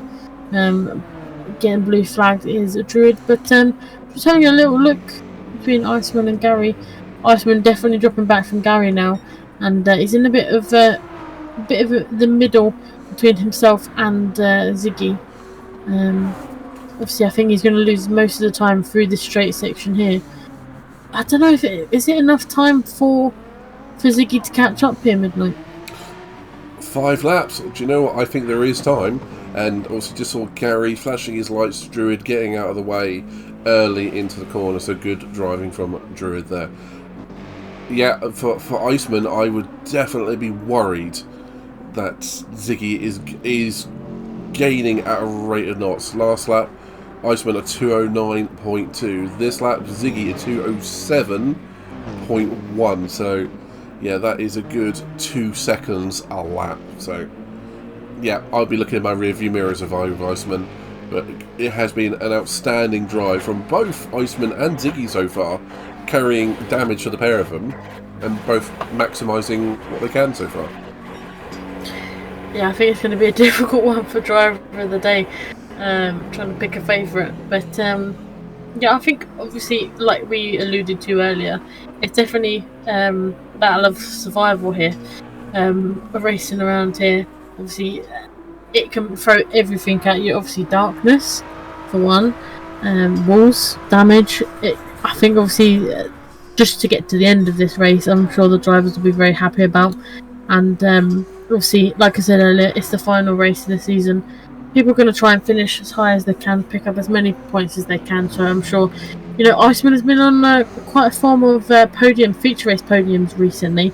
Obviously, last week getting that feature race podium in high speed ring, calling the weather, calling the tyres perfectly. So he's trying to round off the season with another podium, and it looks like he might be able to do it, but just in the distance I can see Ziggy not too far away now. So like I say, obviously Iceman will be definitely looking behind him, trying to see where Ziggy is. Ziggy's just about to come past Druid there under blue flags, but it's gonna get tight. I don't know if he's left it slightly too late. Obviously, we're going to come on to lap number 29 shortly. I think it's going to be very close. Ziggy's getting closer and closer though, so it could all be to play for. One other thing I've noticed, Sarah, is Iceman has now closed the gap to Gary. Gary's now dropping almost 2 seconds a lap. I'm wondering if Gary's having to fuel save. Potentially. I wasn't even aware that that was happening, but yeah, looking at Gary's fuel gauge, it does look like he's getting to about a quarter of a tank, where the others are in that kind of middle between the quarter and a half a tank. So yeah, maybe you're right. Maybe he's saving a little bit of fuel if he can. Obviously, that will definitely hurt his pace a little bit. But I'm sure Iceman will be very grateful that he's able to get back into that slipstream of GTR. Yeah, entirely possible. We might even still see Iceman come back past Gary, depending on how close the fuel is for Gary. I can only think fuel at the moment, because we see Gary just over 25%, and it is roughly 7 to 9% of a fuel per lap around here.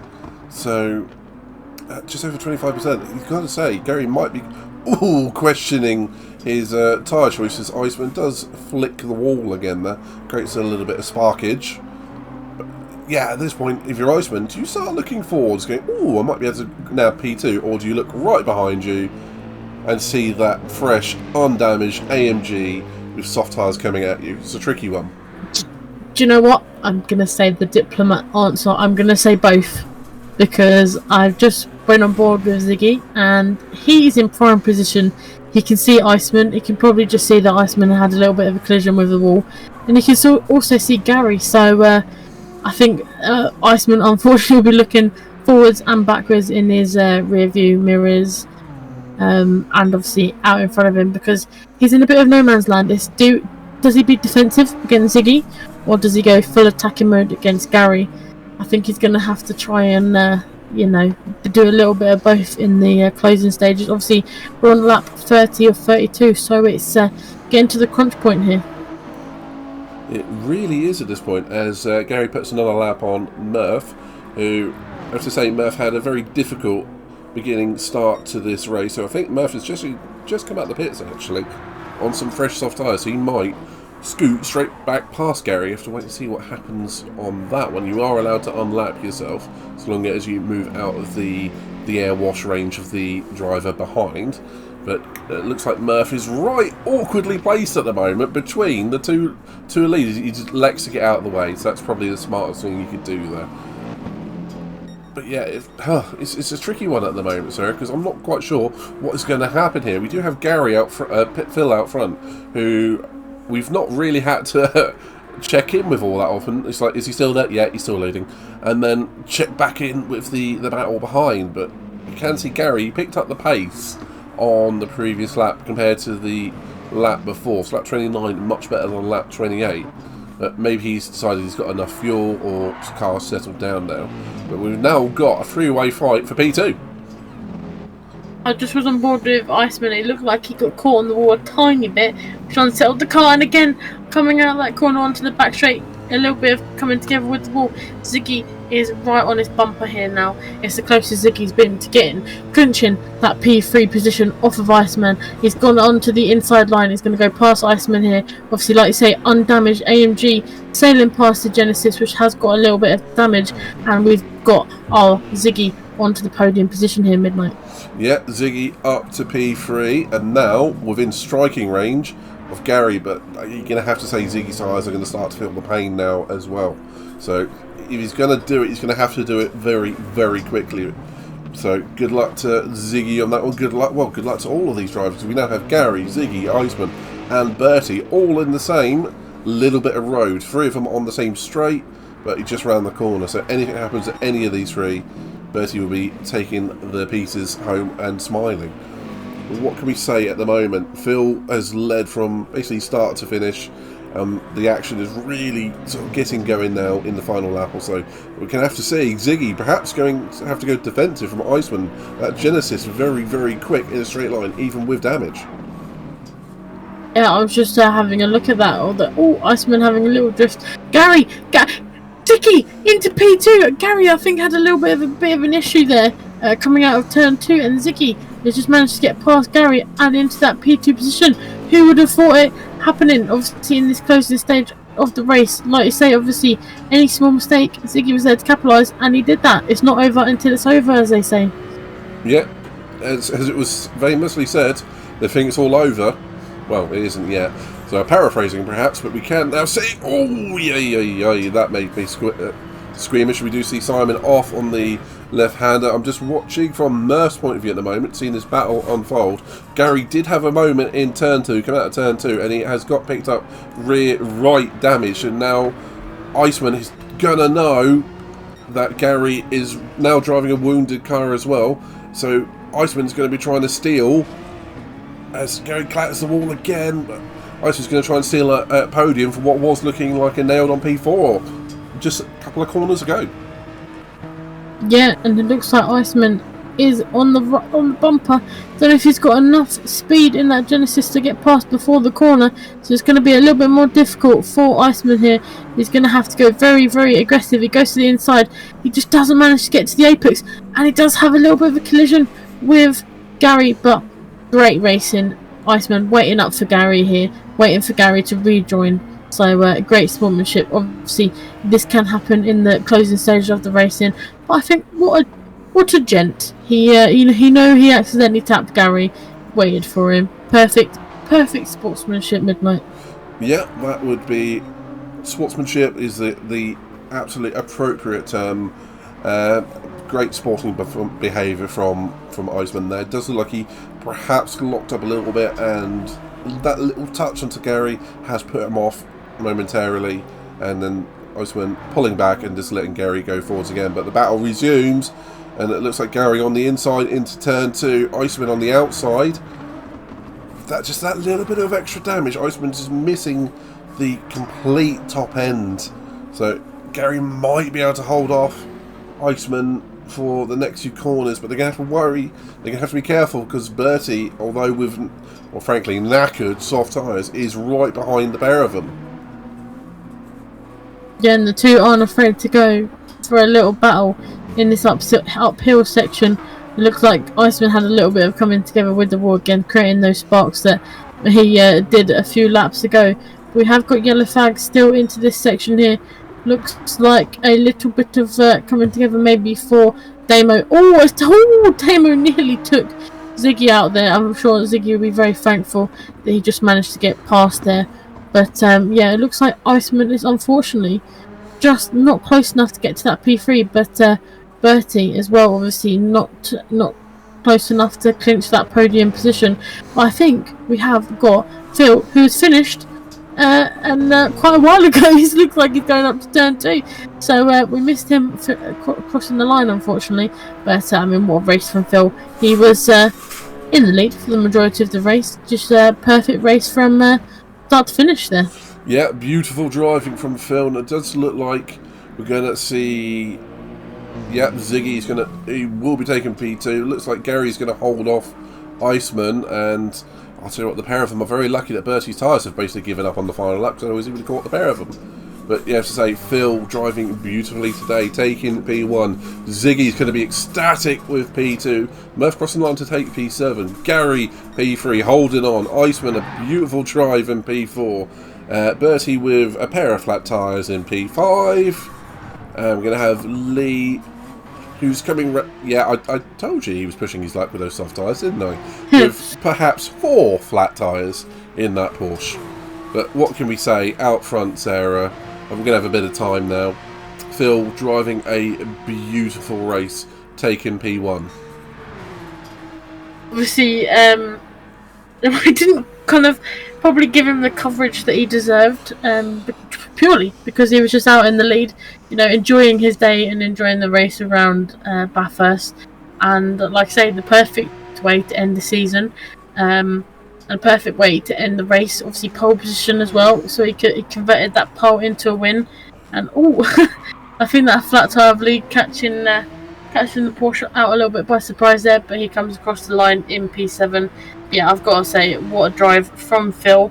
And I've got to say that I'm so happy for Ziggy. Obviously, picking up that damage. Ziggy probably is wondering, where he's going to finish with this damage. But just goes to show, don't give up. Keep on going, get to the end. And I think that's the perfect way to finish the season for Ziggy on the podium. And then obviously the two T50 lads on the podium together, P1 and P3 respectively. And I think it could have been, anyone's race here. There was a lot of contenders in Iceman, Bertie and Lee, especially into that first and second stint. But unfortunately, the soft tyres towards the end, not treating Bertie and that McLaren as well as what he probably wanted to, and Lee in the Porsche as well. But I think what a brilliant race and what a brilliant end to the season for the Blue Lobby. Yeah, quite right. And first off, straight off the bat, Phil winning by nearly 55 seconds on that one. He just disappeared off out front and had a, frankly, perfect race. I don't recall seeing him with damage at any point, but regardless, he absolutely nailed that one. And then we have to give it to Ziggy as well, making that strategy work, driving through the damage that he had and taking P2, a well-deserved P2, especially after the disappointment that he had at High Speed Ring when he had that disconnect. So he will be thoroughly happy with himself. And all I have to say is there's great drives all over the place today. Gary somewhat luckily taking P3 there, but it's part luck, part skill. You make your own luck at the end of the day. So he's got a well-deserved podium. He's going to be happy with that as well. And Iceman putting on a great show, and Bertie a very, very solid P5. But otherwise, Sarah, the sprint race as well, we had Lee taking a win. Phil was P2 there as well, and Tygo taking a sneaky little podium. So we've had some great races from a lot of drivers all over the place today. Yeah, and I think, see, like you said about Ziggy, I think after that disconnect last week, to come back and to get it on the podium, what a brilliant job Ziggy did there. But yeah, I think everyone had probably a better race than what they expected. Sometimes you hear Mount Panorama or you hear Bathurst and you think, ooh, I don't know about that. But obviously sometimes you just have to come and race it, see how you get on, and obviously I think some people will be definitely surprised about how well they did today. And I've got to say, thoroughly impressed with all the drivers. And yeah, it was a pleasure to watch everyone. And I've got to say though, I've been thinking about it for a good couple of minutes now. I don't know who I'm going to pick as driver of the day, Midnight. Well, the obvious one would be to pick Phil, because that feature race performance was outstanding. But on the other side, you have to say Lee had a great sprint race, and aside from a few perhaps interesting strategic calls, he's driven quite well even in the feature race today as well. During that, I was also leaning towards Iceman for putting on quite a good show throughout the entire day, and he did pick up obviously a P4 there, nearly a podium. But for me, I think we have to give it to Phil, just for the dominance that he has shown in that feature race, and coming from the back of the grid as well to P2 in the sprint around a track like this. It's a pretty great drive. But then you've also got drives like we've seen from Ziggy today, a P6 and a P2 respectively in sprint and feature. Lots of standout people, standout drives. What's your thought? Yeah, I think obviously you captured it brilliantly there. A lot of brilliant drivers, a lot of brilliant people as well. Obviously I think Bertie as well, just unfortunately in both races just missing out the podium ever so slightly. He's in definitely for an honourable shout out. Yeah, I don't know, I think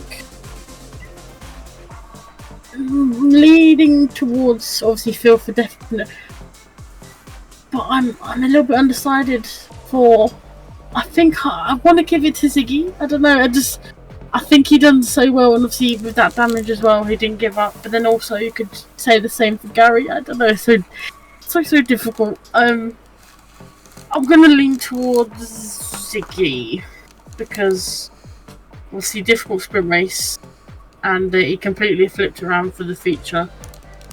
Do you know what? I'd be happy to go for a split vote for perhaps between Phil and Ziggy on that one, if you would so be inclined to agree. Yeah, I would agree. It makes my job easier because I'm not the most decisive person ever. I'd never noticed. But yeah, no, I think I'm happy with the split drive of the day. But I think we can't obviously end the video without saying a massive, well done to everybody. Because like I said earlier, just getting the car around this track is the most difficult job, and most of the drivers being able to do that. Yeah, quite right. So, with that in mind, Sarah, that is the final blue lobby of the season. I think we've been treated to a lot of good races. You've been a part of most, except for this last one, which you will be featuring in the red lobby, which you can check that video out on YouTube. But do you have any particular highlights of the blue lobbies this season? Or are you just going to be going Perhaps Road Atlanta for obvious reasons. Well, personal highlight, I'd say Road Atlanta. I mean, I can't not for obvious reasons. But I don't know. I've got to say, I'm not gonna get floppy, but I think when you've got, especially obviously the Blue Lobby, I've been in it for 9 races this season. I had to leave my Blue Lobby people for the last one, which was completely alien to me. But obviously, going back to talking about the Blue Lobby drivers, to race alongside with people that you know quite well, and obviously the newbies as well, getting to know them in such a short period of time, there's a lot of respect. You can kind of trust the drivers that you're racing against, and obviously, like I said earlier about kind of Damo, Simon, they've got great race awareness, and when you're racing alongside people like that, it just makes it more fun, more enjoyable, and even more like engaging when you're going for podiums and you're improving week on week. So yeah, I've got to say, probably personal highlight for me, Road Atlanta. But I think in general, I had a blast driving in the Blue Lobby towards the start of the season. I wasn't the most confident, but as the season went on, I could get used to my car, get used to the drivers around me, and like I say, race on race, I was even more excited the next race that was coming to jump in and to race alongside these wonderful drivers. And I think I'm proud of them all. I've said before, obviously, especially the newbies as well, jumping in and kind of hitting the ground running. I think that's probably one of the hardest jobs to do, just to hit the ground running, know all the rules, know what's going on. But I loved how the new drivers, they just took the time just to kind of ask any questions that they needed, or just hit the ground running, try their best. And I think the Blue Lobby drivers, I think I loved racing alongside them. In all honesty, that sounds like a beautiful sentiment and something I can entirely get behind. And I do think we have to pay a little bit of attention back to a couple of drivers we didn't cover that much today, because obviously there was that battle for P2 to 5 for the majority of it. Tiger unfortunately dropped out earlier on, who has given us a lot of highlights throughout the season when he's been able to join us, and unfortunately had that disconnect today. But congratulations to Simon, Damo, Murph, Druid as well, although not finishing on that lead lap in this race, have been outstanding at different points during the season. It's been a pleasure to take all of them on. All of those gentlemen there, except for Simon, have been great rookies, and Simon obviously still learning as he goes. He's improving from race to race as well. But I have to say, to our new rookies this season, it's been a pleasure to have them on the grid, and they're definitely making their presence felt in a very positive way. So thank you to those gents, and for their actions that we've seen in this race and all the races previous. And obviously one gentleman I've got to give a big shout out to is Lee in this one as well, who has shown significant leaps in performance across feature races in particular this season, and obviously kept his moniker of the sprint race merchant, who will steal a victory or a podium whenever he can. So shout out to him, and for continuing to race alongside us. But Sarah, that does really bring the season to a close. All I can say is, for anyone who is new to finding us or hasn't seen our back catalogue, I highly recommend checking out all of Season 4 and Season 3. We've had a lot of great races in the pair of them. If we want to go back even further, Season 1 and 2, some cracking races in there and a lot of great moments. But I have to say, personal highlights, check out Brands Hatch in Season 3 at the Red Lobby. A great race in there. But what we're doing now is we're not looking back, we're looking forwards. Season 5 on the horizon, and we also have a, quote, FEC series, which is basically F1 RST Endurance Championship. So if you like what you see, please come and check us out on Discord. You can even come and join us. for a non-championship event, the FEC Series, or even Series 5. Or check us out on Instagram and TikTok as well. We're all over the place, you see. But we love our community, and we love all of our drivers that have participated in this season, even those we haven't mentioned in this stream. That each and every one of them has helped make the series. And Sarah, I don't know if you want to leave a little sentiment there before we disappear off for I'm not going to say well-earned break, for a break for a month or so, and then we will bring this race and this series to a close. I think obviously we perfectly summed up there. Probably stolen some words that I was going to say, but yeah, I think obviously, like you say, the drivers are what make Nighthawk, and it's been a pleasure sharing both grids now at this point with all of the drivers, and obviously the drivers that haven't been able to join us for a full season and that have jumped in when they can, obviously as well. We truly appreciate it, and yeah, I'm excited for season 5 and our endurance championship. Obviously slightly different style of racing, and obviously I'm sure the drivers will have to adapt to that, and yeah, I'm excited to see what the future holds. And like Luke said, why wouldn't you want to come and join us? Because it's fun, it's community based, we have a laugh, we're a bit crazy, but isn't everybody? And obviously you've just got to hear what the drivers have to say. We're a fun bunch, so come and join us. And I'm sure there's racing here for everybody. We do some fun challenge, challenge based or non-championship events as well, when you want the fun, silly, kind of mean races. But then when you want serious, we can do serious. So we do a little bit of everything here at Nighthawk. But yeah, I think that wraps it up perfectly. It's been a great season, probably our best one to date. And I think season 5 Midnight is going to be even bigger and even better. One can only hope, and I can also suggest checking out a lot of our drivers on their personal streams. I personally stream, and so does drivers like Damo and Nigel Mansdale, and so does our very own Kirk as one of our commentators. So feel free to come and check us all out. And Kulios. There's always one I forget. But there's a few of our drivers that stream live these events, and then obviously these videos are ones that we put together as a community. So hopefully everyone's enjoyed them, and we can look forward to that Series 5, which will be coming soon. But otherwise, Sarah, I think it's time we sign off for the final time, and wish everyone a good night, as it were. At least, arrivederci. Arrivederci. Yeah, but I think obviously we aren't going anywhere. Expect some more content of us in the meantime. If that's FEC non-championship events, will be there, and make sure to check us out on all the social media platforms, and do please check out our previous videos, and kind of build you up to see our season 4 champion. I won't spoil it if you haven't seen the Red Lobby video already, but please do go watch that and see who we crowned as our season 4 champion. And also a special parade lap, which I'm sure you'll get to see at some point. But I might have spoiled it there by saying but yeah, I think I'm going to shut up now before I spoil anything else. Make sure to go watch the rest of the races, and we'll see you soon.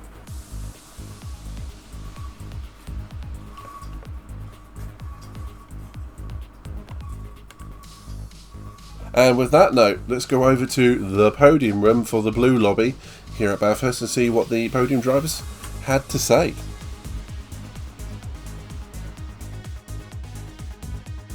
Yeah, another good result at a circuit that I'm not overly keen on, but there we go, happy days. So yeah, first stint was the focus was going to try and get up to the lead sort of thing, and knowing that the car was quick, seeing as Phil had got pole in the sister GTR, so I was hopeful of getting up there and giving him a bit of a challenge, but unfortunately I clipped a wall on lap 1, which caused damage, and therefore couldn't extract a lot of pace out of the car.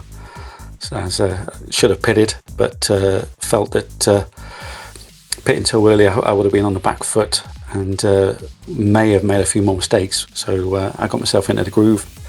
Luckily kept a good pace, and the cars around me were on a similar sort of pace, so I wasn't losing a great deal of time.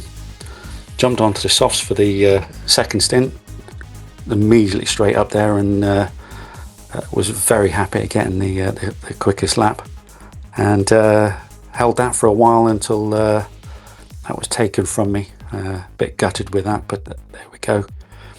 So made some good progress, was leading the race at one stage as well, so but only for a lap, but hey ho, I'll take that as a win.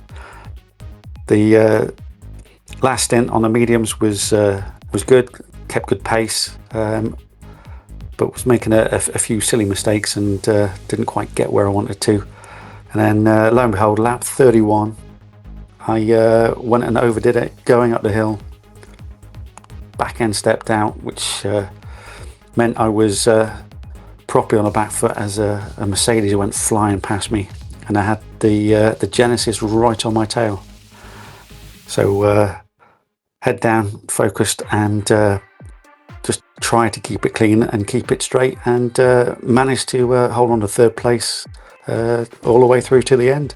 So happy with the result, and look forward to see what we can do in the next season following up. Cheers, thanks. Well, that was very unexpected. The Mount is a great track. One I absolutely love competing on, especially in the Porsche. It's a tough track for sure, as it just takes one mistake not only from myself but another driver. To take the season finale sprint win has definitely made this my best NHR season to date. Roll on season 5. I've got to say, it was great to be back in the blue lobby for the final round. I do love Bathurst, but it can be quite, it can bite easily with the tight, narrow circuit and those walls looming on either side. There's only a couple of corners with a bit of a runoff, and makes overtaking really challenging on that mountain section. I think I almost had the overtake complete on Ziggy going up the mountain early on, but I tried to brake to avoid him, as I don't think he saw me on the inside, so apologies for that one, Ziggy. I think I would have struggled, if I'm honest, if I was stuck in the red lobby the entire season, as I missed the first 3 rounds, and I may not have had as much time in the blue lobby had I joined from the start. The race was great though, and besides getting a 3-second penalty with the pit lane, I was able to stretch out quite a lead. I think looking at the red lobby and the comparative times, I think my overall time might have been good enough for a 3rd place, but I doubt I'd have made it round unscathed. Really look forward to the next season, and I much prefer GR4 to GR3, as I don't need traction control for those. But thank you everyone who made this such an enjoyable experience with Nighthawk Racing and this F1 RST series. Such a great team who do so much in the background. I've got to say, massive thanks to all the admins, the commentators, the track guides, championship management, the post-race stewarding, livery editors, pre-briefings. Without you all, it wouldn't be so professional and such a well-oiled process.